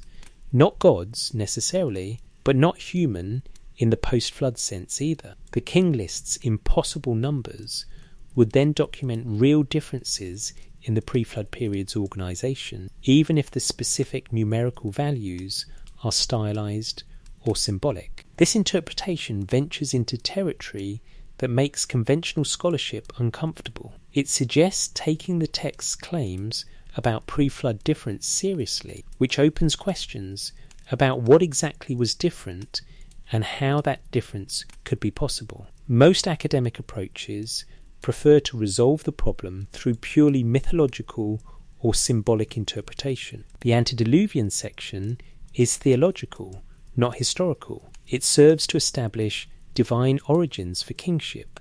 The numbers are cosmic decoration. The whole sequence is prologue to the real content, the post-flood dynasties that can be historically verified. But this dismissive approach doesn't explain why the Sumerians structured their king lists this way. If the point was to establish kingship's divine origin, a simple creation myth would suffice. Instead, they created a chronological document that begins in mythological time and gradually transitions into historical time, maintaining the same format and narrative voice throughout.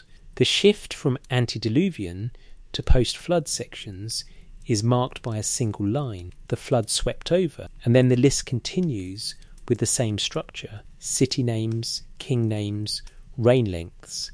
The continuity of format suggests continuity of intent. The whole document is meant to be read as historical record, even if the early sections document history the compiler couldn't verify. Multiple copies of the king list survive, all following the same basic structure. The Weld Blundell prism is the most complete, but fragments exist from other tablets and prisms.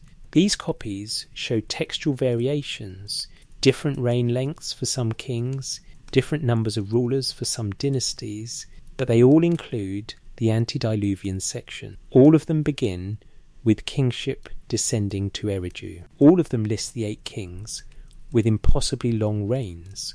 All of them mark the flood as the transition point. This consistency across multiple versions suggests the antediluvian section was considered essential to the document's purpose. What was that purpose?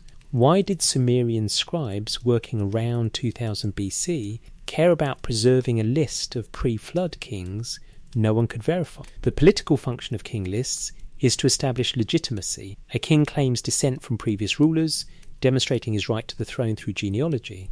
The Sumerian king list served this function for the Isin dynasty and possibly for earlier dynasties as well. By including the antediluvian section, the compilers were claiming that current kingship descended not just from recent historical dynasties, but from the very beginning of organised civilization, from before the flood, from the time when kingship first descended from heaven. This gives contemporary rulers cosmic legitimacy. Their authority doesn't originate with them or with recent ancestors. It traces back to Eridu, to Alulim, to the moment when gods established kingship as an institution. The impossibly long reigns of those first kings emphasize the institution's antiquity and divine origin. Normal human lifespans would make kingship seem like a recent human invention. Reign lengths of 28,800 years place kingship in mythological time, making it part of the cosmic order rather than a political arrangement humans could challenge or change. This political function explains why the antediluvian section exists, but doesn't explain why it takes the specific form it does. If pure theological legitimization was the goal, the section could be shorter, vaguer, less specific. Instead, it names 8 individuals, associates them with 5 specific cities, assigns them precise reign lengths, totaling 241,200 years, and then marks the flood as a definitive break. The specificity suggests the compilers were working from source material, trying to preserve information they believed came from tradition older than their own records. Berossus, a Babylonian priest writing in Greek around 280 BC-C, compiled his own version of Mesopotamian prehistory for a Greek-speaking audience. His account, preserved in fragments quoted by later Greek historians, includes a king list for the antediluvian period. Berossus names 10 kings instead of 8, and his reign lengths differ slightly from the Sumerian king list, but the basic structure is identical. Before the flood, long-lived kings ruled from ancient cities. The flood ended that era. After the flood, normal history began. Berossus was drawing on Babylonian tradition, which itself derived from Sumerian sources. His version shows that even a millennium and a half after the Sumerian king list was compiled, the memory of an antediluvian period with extraordinarily long-lived rulers remained part of Mesopotamian historical consciousness. This wasn't forgotten mythology. It was information the culture considered important enough to preserve and transmit across languages and empires. The consistency across time is striking. From 2000 BC Sumerian king lists to 280 BC Babylonian chronicles, the same basic account persists. Before the flood, rulers with extreme longevity governed ancient cities.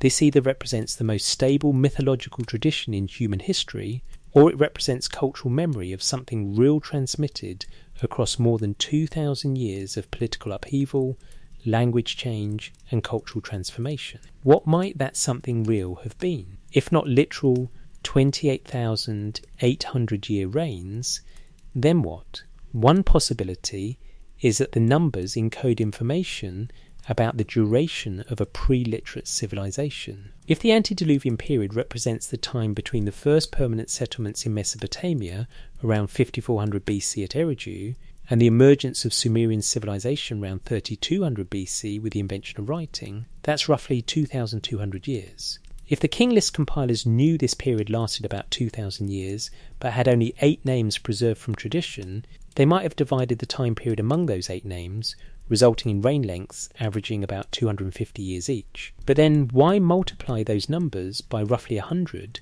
yielding the 25,000-year average reigns we see in the text? Perhaps the factor of 100 was added deliberately to signal that these aren't normal historical figures. The underlying chronology might be approximately accurate, about 2,000 years before the flood, but the inflated numbers serve to mark those centuries as belonging to a different kind of time than post-flood history. This is speculation. We don't know why the numbers are what they are. We know only that the Sumerians considered them important enough to preserve in multiple copies of an otherwise practical administrative document. We know the antediluvian section was transmitted into Babylonian tradition and eventually into Greek historical writing. We know the cities named are real and genuinely ancient. And we know the whole sequence is meant to explain where kingship came from, how civilization began, and what separated the early period from the later, historical period the Sumerians inhabited.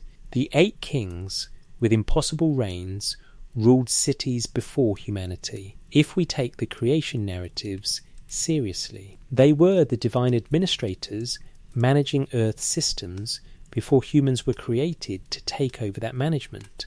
Or they were the first human rulers, installed after humanity's creation, presiding over a world still organized according to pre-flood principles. Or they represent dynasties, coalitions, or administrative periods that the later Sumerian scribes could name but not precisely date. Or they are entirely mythological figures serving theological functions with no historical referent at all. Scholarship can't definitively choose between these options because the evidence is insufficient.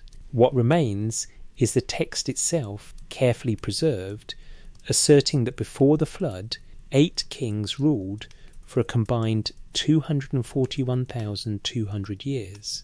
The number is impossible. The claim is consistent across sources, and the cities named were demonstrably ancient, already ruins when the Sumerians first described them. Something happened before the flood. The king list documents it the only way available, by listing names, cities, and numbers that mark the period as fundamentally different from everything that came after. The prism sits in its case in Oxford, the wedge-shaped marks still sharp after 4,000 years. It records what it records. We can dismiss it as mythology, or we can acknowledge that the Sumerians were trying to preserve memory of a time they understood as real, but couldn't fully document. Either way, the text insists there was a before. Kings ruled, cities stood, and when the flood came, that world ended, making way for the one the Sumerians inherited and eventually wrote about. The separation. Before cities, before kings, before humanity, the Sumerian cosmology describes a prior condition, not void, not chaos, but undifferentiation. Heaven and earth existed, but they existed as one entity, Enki, the cosmic mountain, the primordial union from which all else would emerge. The name itself encodes this unity. An means heaven, Ki means earth, and Ki is both, the hyphenated term indicating they formed a single thing rather than 2 separate things. Several Sumerian texts reference this primordial state, though none devotes extensive description to it. The assumption seems to be that the audience already understands the concept, that Enki is foundational cosmology, requiring no elaborate explanation. The texts mention it in passing the way we might mention before the Big Bang, a boundary condition marking the edge of time about which little can meaningfully be said. What matters, in Sumerian thought, is not Enki's existence, but its separation. The cosmos becomes functional only when heaven and earth are divided, when space is created between them, allowing for movement, action, organisation. The agent of this separation varies across texts, but the most common account credits Enlil, the air god. His name can be analysed as Enlil, which might mean Lord Wind or Lord Storm, or possibly Lord of the Word, depending on how the Sumerian is passed. His domain is Lil, air, wind, breath, the space between things. The logic is straightforward. To separate heaven and earth, you need air between them. Before separation, Enki formed a solid mass. Enlil's intervention creates Lil, space filled with air, the gap that allows heaven to rise and earth to settle. Once separated, An becomes the realm above, Ki becomes the realm below, and Lil, the atmospheric space between them, becomes habitable zone where life can exist. A composition known from multiple tablets found at Nippur describes this separation in mythological narrative. The text is fragmentary, and its modern title varies, Enlil and Ninlil, or the birth of the moon god, but its opening lines establish the cosmological sequence. Enlil separated An from Ki. An took heaven, Enlil took earth. Ki was left as earth's substance. From this division, organised existence became possible. The text doesn't describe this as creation from nothing. The matter already existed. Heaven-earth was already present as Enki. What Enlil did was organise that matter into functional structure. He introduced differentiation where unity had been, establishing the spatial framework within which subsequent events could unfold. This is architectural work, not generative work. Enlil is engineering cosmos, not breathing it into being. After separation, the texts describe assigning domains. An, as heaven, retained the sky realm and the distant stars. Ki, as earth, became the solid ground and the landscape humans would later inhabit. Enlil controlled the air and storms between them. Enki was given the Abzu, the underground freshwater ocean beneath Earth's surface. Other deities received specific territories, responsibilities, authorities. The process resembles bureaucratic organisation. Each god allocated a portfolio expected to manage their assigned domain. But this raises the obvious question, who is doing the organising? If Enlil separates heaven and earth, where does he stand while performing this act? He can't stand on Earth, because Earth doesn't exist yet as separate entity. He can't stand in heaven for the same reason. The only possible location is within Anki itself, which means Enlil must exist prior to the separation he causes. He can't be created by the process because he's the agent causing the process. So where does Enlil come from? The texts don't answer this directly. Some compositions mention Namu, described as the mother who gave birth to all the gods, as a primordial deity existing before Anki, or perhaps as another name for the undifferentiated cosmic matter itself. Namu is associated with water, specifically with the primeval sea from which land emerged. If Namu precedes Anki, then gods could have been born from her before heaven and earth separated. Enlil would be one such god, existing in the primordial state, performing the separation that transforms formlessness into cosmos. But this just pushes the question back. Where does Namu come from? The texts don't say. At some point, Sumerian cosmology reaches a boundary beyond which it doesn't attempt explanation. There is a first condition, however defined, Namu, or Anki, or the Abzu as primeval waters, and from that condition everything else emerges. The gods are part of that emergence, but the earliest gods are not created by anything. They simply are, part of the initial conditions from which cosmos unfolds. This is not unusual among ancient cosmologies. Most traditions eventually reach a point where being is asserted rather than explained. The Greek chaos, the Egyptian nun, the Hebrew tohu wabohu, all are primordial states that exist without cause, serving as the backdrop against which creation occurs. Sumerian thought is consistent with this pattern, and Ki or Namu exists. From that existence, gods emerge. From those gods' actions, cosmos takes structure. The first step is given. Everything else follows. What matters for understanding the before humanity question is that this cosmic structuring happens before humanity exists. The separation of heaven and earth precedes human creation by however many steps. Cities are founded after separation, but before humanity, as previously discussed. Divine labour occurs after separation, but before humanity, as Atrahasis describes. The chronology consistently places human creation late in the sequence. First cosmos is structured, then divine civilization is established, then humanity is created to serve within that civilization. The separation itself marks the beginning of time as distinct from eternity. Before separation, Anki exists in undifferentiated unity, a state without change, without events, without sequence. Once separation occurs, sequence becomes possible. Cause and effect operate. Time flows. This is not time in the human experiential sense. The gods remain timeless, immortal, but it is time in the narrative sense. Stories can be told. Events can be ordered. History, even divine history, begins. Enlil's role in this process gives him tremendous authority in Sumerian theology. He is not the supreme god. The honour belongs to An, who embodies heaven itself, but Enlil is the active executive authority. He makes decisions. He administers earth. He convenes the divine council. When problems arise requiring divine response, Enlil typically takes the lead. He ordered the flood in Atrahasis. He responded to the Igigi rebellion. He manages the cosmos on a practical, day-to-day basis. This administrative role parallels what the texts describe about Eridu and the other pre-flood cities. Divine administration precedes human involvement. The organisational structure exists before humans arrive to participate in it. Enlil, separating heaven and earth, is the first administrative act. Founding cities is a subsequent administrative act. Creating humanity is a later administrative act solving specific problems that arise within the system. Each step follows logically from the previous step's consequences.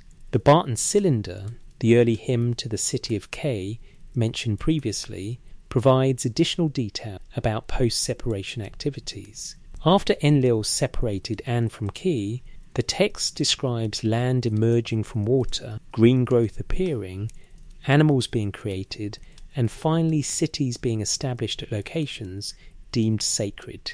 The sequence moves from cosmic structure to geographical formation to biological life to urban settlement. Each stage sets conditions for the next stage. Humanity appears nowhere in this sequence. The Barton cylinder proceeds from city foundation directly to praising the goddess Nintad and describing cultic practices at K. Humans are assumed as the audience.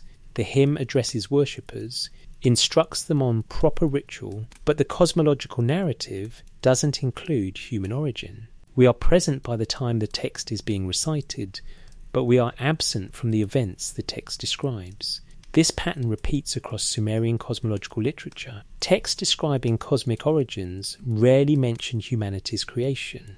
That event gets treated separately in compositions like Enki and Ninmah or Atrahasis that focus specifically on explaining why humans exist and what purpose we serve. The cosmological texts are interested in larger structures, how heaven and earth became distinct, how land and sea separated, how gods organized themselves into hierarchies and territories. Human creation is almost an afterthought, relevant to specific narratives but not to the grand cosmological framework. This relegation suggests something important about Sumerian self-perception. They didn't see humanity as central to cosmic purpose.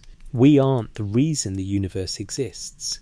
We aren't the climax toward which creation builds. We are late additions to a system that was already ancient when we appeared. The texts that describe Anki's separation, Enlil's administration, and divine city building don't need to mention humans because those events occurred before we mattered.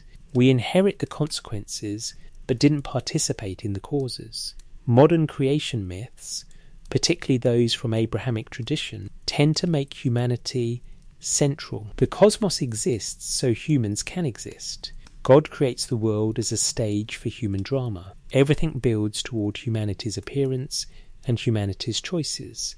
Sumerian cosmology doesn't work this way. The cosmos exists for its own reasons or for divine reasons. Humanity exists to perform specific functions within an already established system. We are means, not ends. This perspective becomes clearer when reading multiple Sumerian texts in sequence. Enlil separates heaven and earth so that organized existence becomes possible. Cities are founded at sacred locations to serve as administrative centers. Canals are dug to manage water resources. Agriculture is developed to produce food. All of this precedes humanity. The infrastructure exists first. Only when that infrastructure requires maintenance labor that the gods find burdensome do humans get created. We are solutions to problems that arose during divine civilization's operation. If this chronology preserves cultural memory rather than pure invention, it implies something startling. The Sumerians lived in an engineered landscape. The canals that watered their fields were incredibly ancient. The cities they inhabited were built on foundations laid millennia before Sumerian civilization emerged. The agricultural techniques they practiced were inherited, refined from earlier traditions. The entire physical and social structure of their world predated them. They knew this. The archaeological evidence makes it undeniable. So when they told stories explaining their origins, they honestly reported their situation. We arrived late into a world already organized. The separation of heaven and earth, understood as metaphor, describes the emergence of livable space from undifferentiated potential. Understood as transmitted memory, it describes recognition that someone or something organized cosmos before humans could witness that organization. The Sumerians couldn't document who separated heaven and earth because that event preceded all documentation. They had only cultural memory passed down across generations that there was a time of separation, a time of organisation, a time when the world took its current structure. They attributed those actions to gods, because gods were the only beings they knew of capable of operating before humanity existed. Whether gods, or metaphor, or misunderstood history, the texts are clear about sequence. Separation came first, organisation followed, humanity arrived last, and the world humans inherited, structured, administered, functioning, was the product of work done before we existed to participate in or witness that work. The cosmos the Sumerians inhabited was not a wilderness they tamed. It was a system they entered, learned, and eventually managed. But they managed it as inheritors, not originators. The texts say this explicitly. We just have to decide whether we believe they were describing reality as they understood it, or inventing mythology that coincidentally matches the archaeological evidence of their civilization's borrowed foundations, divine blueprints. The Sumerian term me is difficult to translate. Not because the word is obscure, it appears frequently in texts spanning the entire duration of cuneiform literature, but because no single English equivalent captures its meaning. The me are decrees, but not in the sense of commands issued. They are laws, but not in the sense of legal codes. They are powers, but not in the sense of abilities or forces. They are essences, but not in the abstract philosophical sense. The me are all of these simultaneously, the fundamental principles that allow civilization to function, made tangible, transferable, capable of being possessed, guarded, or stolen. The most extensive catalogue of me appears in a composition known as Inanna and Enki, the transfer of the arts of civilization, preserved on tablets from Nippur and Ur. The text, catalogued in the electronic text corpus of Sumerian literature as ECSL 1.3.1, describes how the goddess Inanna travelled to Eridu, visited Enki, and through a combination of charm and deception acquired the me that Enki controlled. She then transported these me to her own city of Uruk, making Uruk the centre of civilization. Before describing that theft, the text lists the me. The catalogue includes over 100 separate me, and the list is almost certainly incomplete, the tablets are fragmentary, and scholars suspect more me were originally listed. What survives gives a remarkable picture of what the Sumerians considered the essential components of civilization. The list begins with abstract cosmic principles: En-ship, the office of high priest; Lugal-ship, the office of king; the divine throne; the divine crown. Then it moves through religious functions, great priesthood, Ishib priesthood, Lumar priesthood, the Gedug priest, various types of sacrificial rites. Social institutions appear, truth, descent into the underworld, ascent from the underworld, the art of lovemaking, the art of prostitution, the art of kissing. Practical crafts follow: metalworking, leatherworking, building, carpentry, basketry. More abstract qualities join the list: wisdom, attention, understanding, fear, reverence, strife, victory, counsel, judgment, decision-making. The impression created by reading through this catalogue is that the me constitute a blueprint for civilization, not just the physical infrastructure, buildings, tools, crafts, but the social and psychological infrastructure as well. Kingship is a me, truth is a me, fear is a me. Each represents a necessary component of organised society, something that must exist and function properly for civilization to operate. The list doesn't describe these components being invented or developed. It describes them existing as discrete entities that can be possessed. Enki, in this narrative, holds the me at Eridu. They are stored there, under his control, guarded in the Abzu. The text isn't explicit about how he acquired them or whether he created them, but the implication is that Enki has custody of civilization's blueprints. As long as they remain in Eridu, Eridu remains civilization's center. When Inanna takes them to Uruk, power shifts. Uruk rises. Eridu's preeminence fades. The story unfolds as a drinking scene. Inanna arrives in Eridu and is welcomed by Enki. He prepares a feast. They drink beer. As Enki becomes intoxicated, Inanna flatters him and he begins giving her me as gifts. The text lists them in groups. First he gives her the crown and throne, then priesthoods, then crafts, then abstract qualities. Each time Inanna accepts graciously and immediately has the me loaded onto her boat. Enki, too drunk to realise what he's doing, keeps offering more me until he's given away over 100 of civilization's fundamental principles.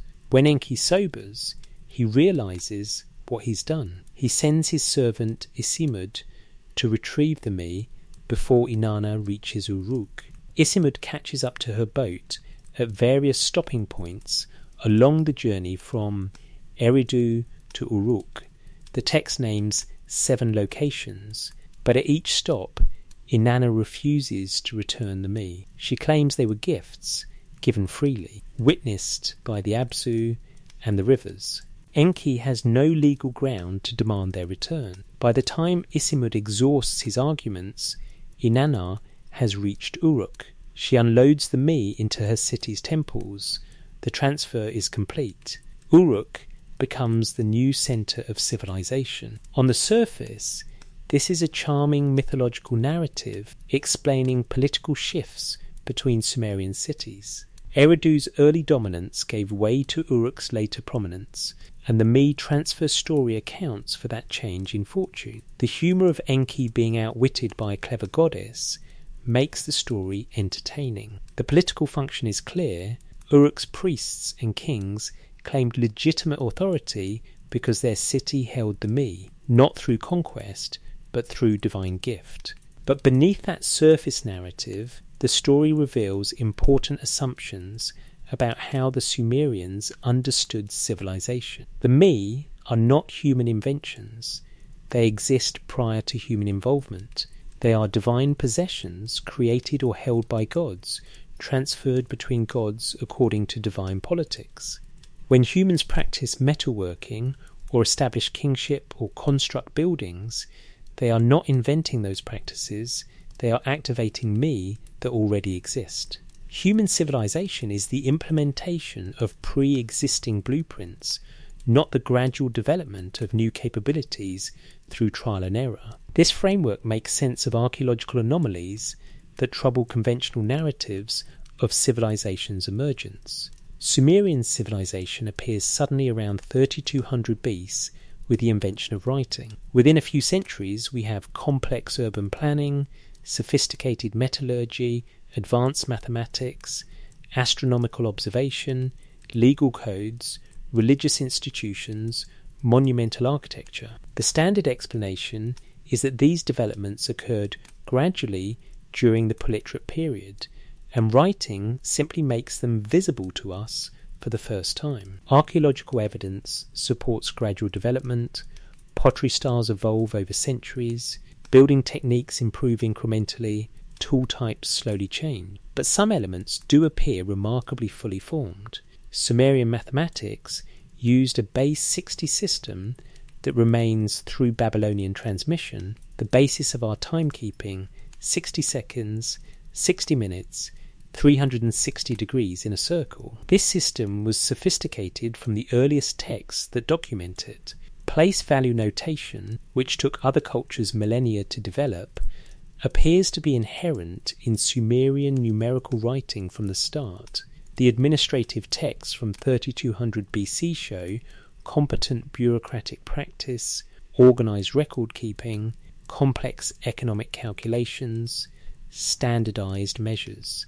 This suggests institutional infrastructure was already functioning when writing began documenting it. Similarly, the legal codes that first appear in writing around 2100 BC with the Code of Namu show sophisticated jurisprudence, distinction between capital and non-capital offences, proportional punishment, recognition of intent as different from outcome. These aren't primitive first attempts at law. They're refined legal thought suggesting long precedent. The code itself claims to be restoring older laws, implying legal tradition predating its written form. If the Sumerians thought about civilization in terms of me, pre-existing principles being activated rather than invented, they might have been accurately describing their experience. They inherited a landscape already organised. They learned techniques already developed. They adopted practices already established.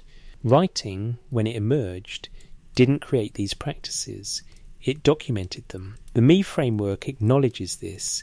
Civilization's components already exist. Gods control them. Humans implement them when gods transfer the me into human custody. The me's transferability is important. They aren't abstract concepts. They're treated as physical objects, or at least as concrete entities that can be moved, given, stolen, stored.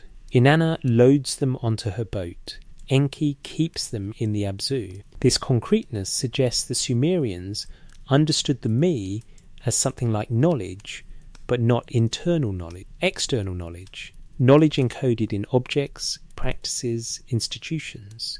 When you transfer metalworking me, you transfer the tools, the techniques, the training, the social organisation of smiths, everything necessary for metalworking to function. The me isn't the concept of metalworking. It's the complete package that makes metalworking possible. This sounds remarkably like technology transfer in the modern sense.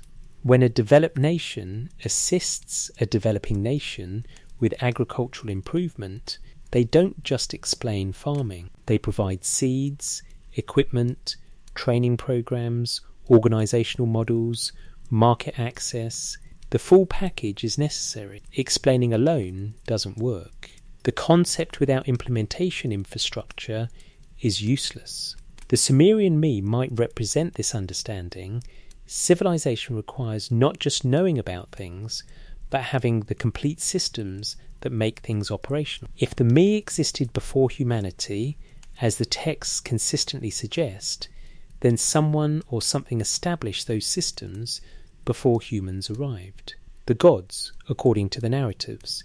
Divine civilization operated using the me, kingship among the gods, craft production for divine needs, legal frameworks for divine society. When humans were created, certain me were transferred into human custody.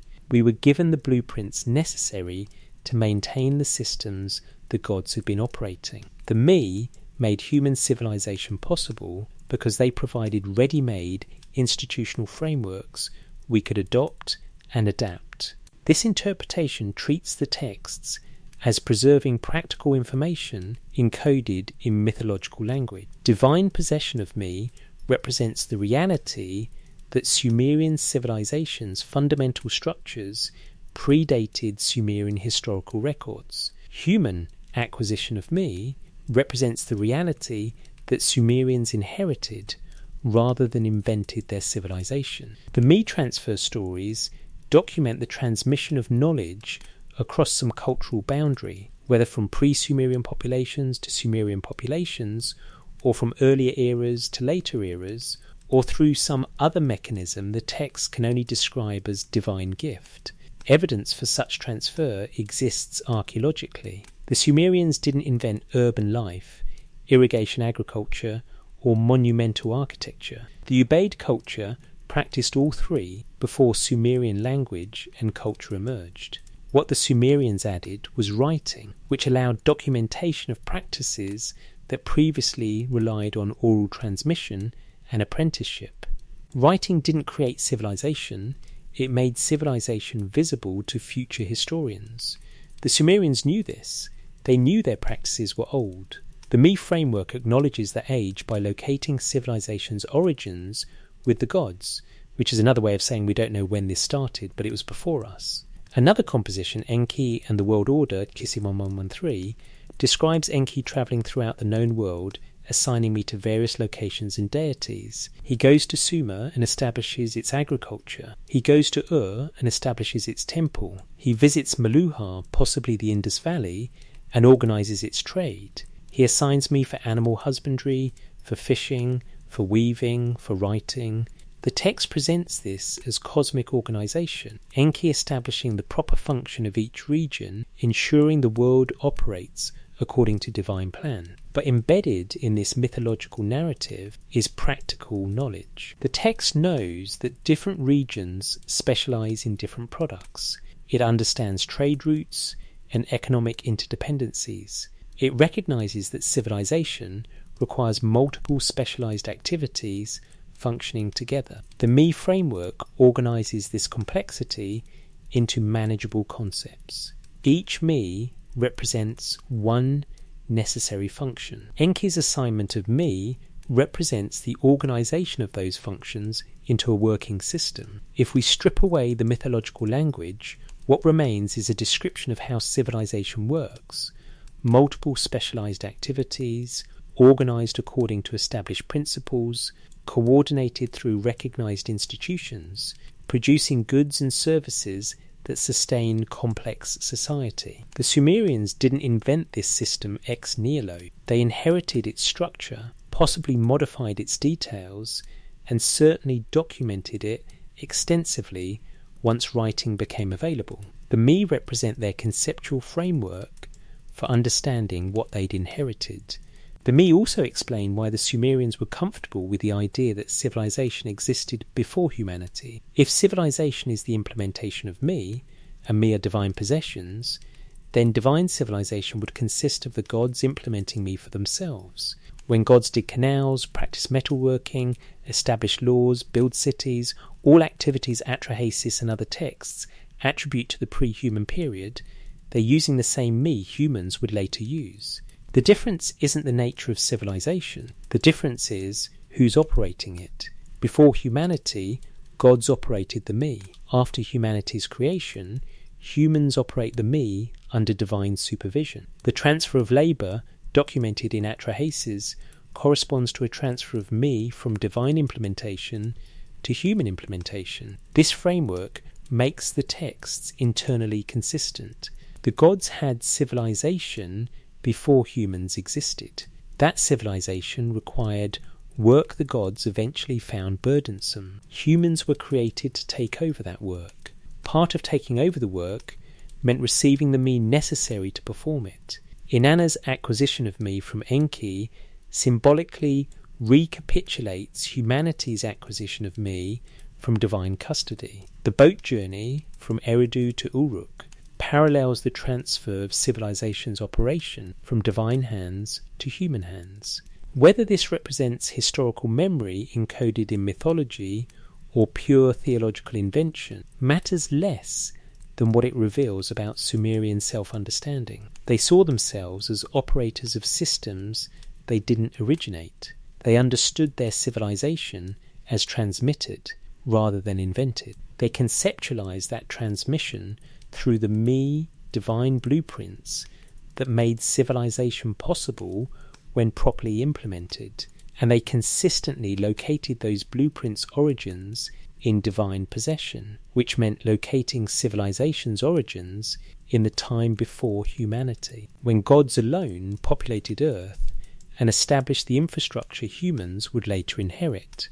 The tablets listing the Me survive in fragmentary condition, like most cuneiform texts, but enough remains to see that the Sumerians catalogue civilization comprehensively. Everything necessary for complex society is included: practical crafts, social institutions, religious practices, abstract principles. The catalogue itself demonstrates sophisticated understanding of what civilization requires.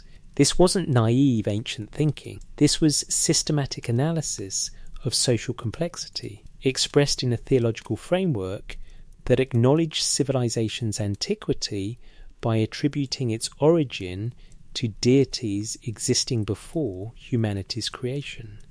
The question in the clay. The Conservation Lab at the University of Pennsylvania Museum maintains climate control with obsessive precision. Temperature stays at 70 degrees Fahrenheit, plus or minus 2 degrees. Relative humidity holds at 50%, monitored by instruments that alert staff if variation exceeds acceptable range. These conditions slow clay's degradation, protecting tablets that have survived 4 millennia and might survive 4 more if properly maintained.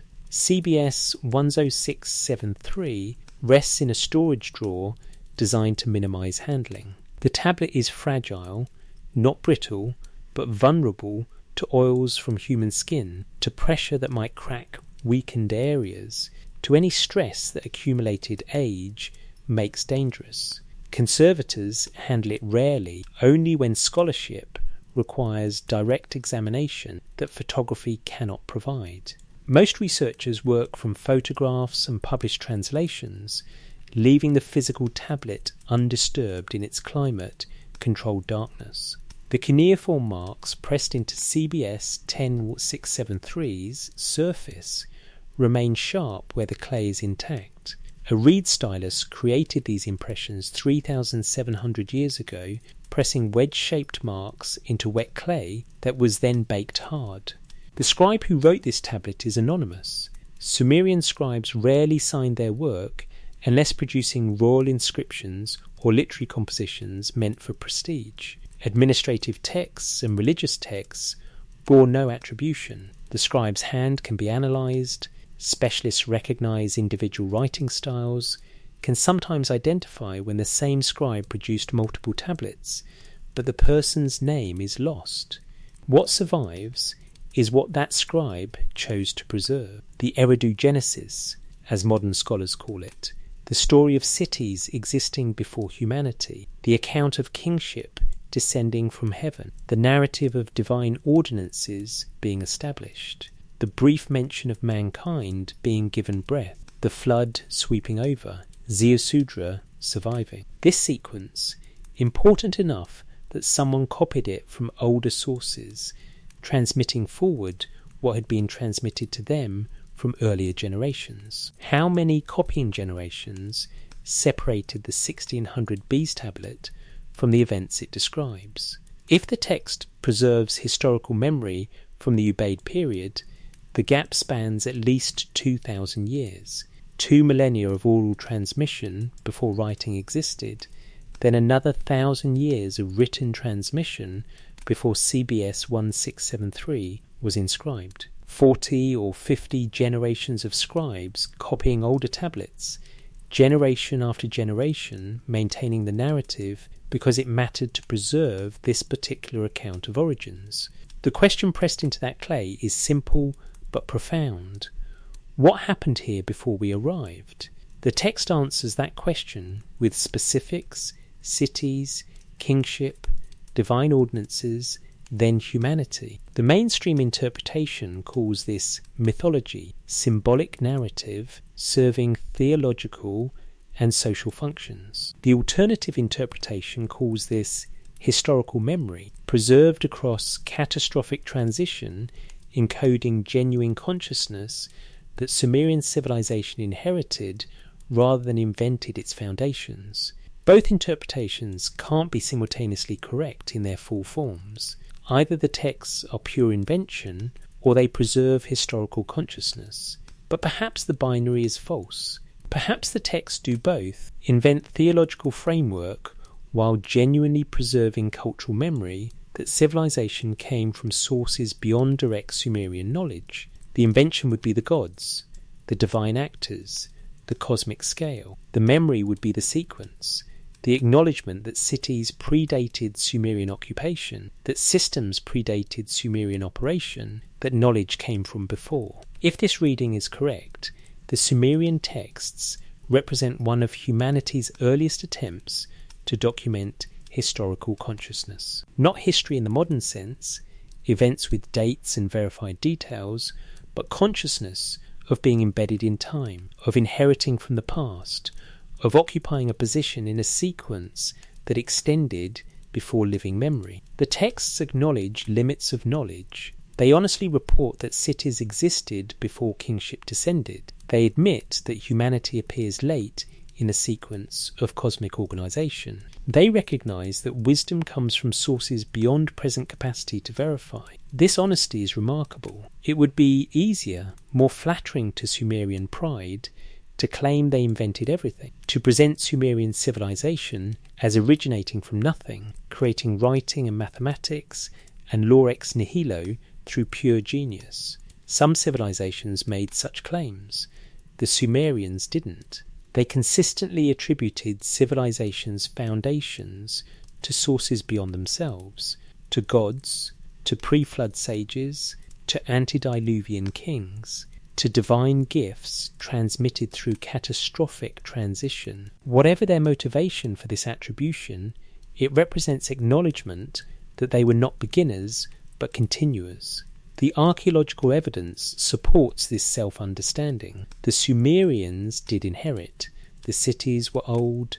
The irrigation systems predated Sumerian settlement. The basic agricultural and architectural techniques came from earlier cultures. What the Sumerians added was writing, which allowed documentation of inherited knowledge. But documentation is not invention, it's preservation. The Sumerians preserved, and we, inheriting from them, now possess that preservation. The tablets survive. The texts remain readable. The question pressed into CBS 1A673 is still legible. What happened on Earth before humans? The answer the tablet provides is still clear. Cities existed, ordinances functioned, systems operated, then humanity was created to maintain those systems. Whether we accept this answer as historical memory or dismiss it as theological invention, the question itself remains valid. Something did happen before Sumerian documented history began. The Ubaid period existed. Earlier periods existed. Humans lived and organised themselves for millennia before writing documented their activities. We can't know with certainty what those pre-literate people accomplished. We have architecture, pottery, tools, graves, the silent evidence of material culture. We don't have their words, their explanations, their self-understanding. Except perhaps we do. Perhaps the Sumerian texts preserve echoes of that understanding, transmitted across the writing boundary, encoded in stories about gods, because gods were the only available vocabulary for describing knowledge sources beyond living memory. The texts invite us to consider that possibility. They invite us to take seriously the repeated claim that civilization came from before. They invite us to read divine operation as cultural memory of pre-Sumerian sophistication. They invite us to interpret before humanity as before Sumerian documentary visibility. They invite us to acknowledge that absence of written evidence is not evidence of absence, that sophisticated knowledge can exist without documentation, that the boundary between preliterate and literate periods might mark a transition in documentation rather than a transition in capability. This reading doesn't require believing in ancient astronauts or lost super-civilizations or any of the pseudo-archaeological fantasies that exploit gaps in conventional knowledge. It simply requires taking seriously what the Sumerians themselves said about their civilization's origins. They said they inherited. We can believe them. They said knowledge came from before. We can acknowledge that earlier cultures existed with knowledge that transferred forward. They said cities predated Sumerian kingship. Archaeology confirms it. They said systems operated before Sumerian documentation. The irrigation networks existed before writing described them. The mystery is not whether something came before. Clearly it did. The mystery is how much came before. How sophisticated was Ubaid's civilization? What knowledge did they possess? What understanding did they achieve? The absence of Ubaid writing leaves these questions open. The Sumerian texts, if they preserve Ubaid knowledge transmitted across the cultural transition, might be our only window into Ubaid's sophistication. If we dismiss the texts as pure mythology, we lose that window. If we take them seriously as transmitted memory, we might glimpse what came before. The choice of interpretation matters. It affects how we understand civilization's emergence. If Sumerian civilization invented itself, the narrative is one of human genius, creating something from almost nothing. If Sumerian civilization inherited foundations from sophisticated predecessors, the narrative becomes one of perpetuation, of maintaining and building upon transmitted knowledge. Both narratives honour human achievement, but they honour different achievements: invention versus preservation, innovation versus perpetuation, beginning versus continuation. The texts choose perpetuation. They frame Sumerian civilization as continuation of something older. They honour the knowledge sources, divine or pre-flood, that made Sumerian achievement possible. They acknowledge debt to those who came before. This acknowledgement suggests maturity, humility, historical consciousness that recognises present accomplishment rests on past foundations. CBS 10673 will outlast our interpretations. The clay is more patient than theory. In another century, scholars might read the same wedge-shaped marks and reach different conclusions. The evidence doesn't change, but understanding evolves. What remains constant is the question the tablet preserves. What happened on Earth before we arrived? The Sumerians answered according to their knowledge and understanding. They said cities existed, systems functioned, knowledge accumulated, then humanity was created to maintain what had been established. We can accept that answer as encoded memory. We can dismiss it as mythology. We can remain uncertain, acknowledging evidence insufficient for definitive conclusion. But we cannot escape the question itself. Something did come before. The earth we inherited bore marks of prior organisation. Cities stood on ancient foundations, techniques were traditional, knowledge was transmitted. These are facts independent of interpretation. How we explain these facts determines whether we see ourselves as inventors or inheritors, as beginners or continuers, as isolated moderns or latest links in chains extending deep into time before writing documented the connections. The tablets invite inheritance. They model preservation. They demonstrate that knowledge can survive catastrophic transition if someone deliberately carries it forward. They prove that clay and careful copying outlast empires.